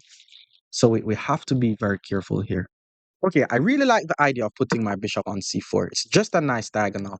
If knight to e5, he's threatening my bishop, but then I have bishop to d5, and my bishop is just so strong on the d5 square. And his rook is not going to be too active. And you could say I'm going to be able to play f4, because then if he plays pawn push, it doesn't do anything. Okay, there's queen h5, which comes with an immediate threat. There's bishop d5. I want to play f4 here. I'm also trying to play bishop d5, but that may not work. It's very important that I don't rush this. There's knight a5, but I should be able to play bishop d5 if knight a5. Let me just go king to h1. I think he's also able to just push the pawn. Yeah, I shouldn't be afraid of pushing the pawn. Let me just get my king off the same line as that queen first. First and foremost. Again, based on how well he played it, this pass pawn could be very strong. Based on how well I played, his pass pawn could be a weakness. So he plays knight to e5. I like that move. Well, for me, because now I'm able to play bishop to d5. And just like that, we have two pieces attacking the pawn. He only has one. The rook is no longer guarding because my bishop cuts off the communication between his pawn and his rook. So I'm expecting something like bishop to c5, applying more defense to the pawn. At that point, I like the idea of just putting my rook on the file. Pawn push will also doesn't work because it loses the knight. Okay, bishop c5 was played. Pawn to f4 hits the knight. There's knight back to c6, but that doesn't really do me too much, right? Pawn to a3, there's pawn to a5. Pawn to b4, there's takes, takes. Okay, rooks needs files, guys. Let's go rook to c1. Rooks needs files. Maybe queen to d2, rook to d1. Apply as much pressure as possible to that pawn. And my whole game plan right now has everything to do with the pawn. Queen to a6 is a move that I didn't consider because it threatens the pawn, it threatens knight d3. But if queen a6, I should be able to take. Hit the knight, and if he takes, I take. And okay, I should be fine if queen a6. I'm not worried. The immediate a5 was played. Like, I think he sees the a3 b4 idea and he's trying to prevent it, or he's trying to play a4 because if I take, I lose my bishop. Now, I want to add more pressure to this pawn. I'm thinking of playing queen to a5, hits the unprotected knight. If he moves the knight, he loses the pawn. And eventually, I should be able to play rook to d1. Queen a5, knight d3 should not work. He blunders the pawn. Then I move my rook, let's say rook c2, and then he takes, and I should be fine in that position. So don't think that helps him. Pawn to f4, I also like. f4 hits the knight. Knight goes back to c6. f5 threatens f6. Knight goes back to e7. Okay, at that point, I pull the bishop back to c4. There's no f6. And if he's not able to play f6, I can play f6 and start an attack on his king. Okay, now the options are queen here. Maybe I need to, I don't know, maybe knight d3 is just an annoying move, even though he loses the pawn here. That's what I'm thinking. Let's go with it. I don't think a normal person is even going to think about moving the knight and leave the f pawn hanging. The funny thing is, I think he could accidentally put the knight on d3 and it's like a drawback mistake. Like he's just not aware that the knight isn't guarding f7 anymore and then just go for it and be like, hey, it's a fork. And then it's a brilliant move. But I don't think it does anything. I just don't like the idea of playing rook c2 because it's a defensive move. I have to guard the bishop, but it doesn't do anything. Oh boy, he played queen to g6. Oh no. Bro, he's trying to protect f7, but he left the knight hanging. That's a free knight, right? I know I'm not getting tricked like that 1600 game. That's a knight, bro. GG's. And remember, guys, if you want opening theory, if you want to see me explaining opening theory, get my Patreon or become a member. Everything is in the description. Maybe he's going to resign here. Who knows? All right, instead of resigning, he got his rook in the game, and I have the most beautiful tactics. It's tactics like this that is going to be in my book, guys. My book is coming up. What should white play here? And if you find good tactics in your game, submit it to tactics.chesswithakeem@gmail.com. Notice how this guy's back rank is weak, right? Which means both of his rooks are overworked. How do we find the best move in chess? We look for moves on the opponent's half of the board. We look for checks, captures, and threats. Rook takes c5 is a capture. If he takes my rook, I take his rook, and that's mate. I'm taking his bishop, and if he takes my queen, I take his rook, and he has to block, and that's mate. So rook takes c5 is a very nice move. Maybe it's even a brilliant move, and he resigns. Please subscribe.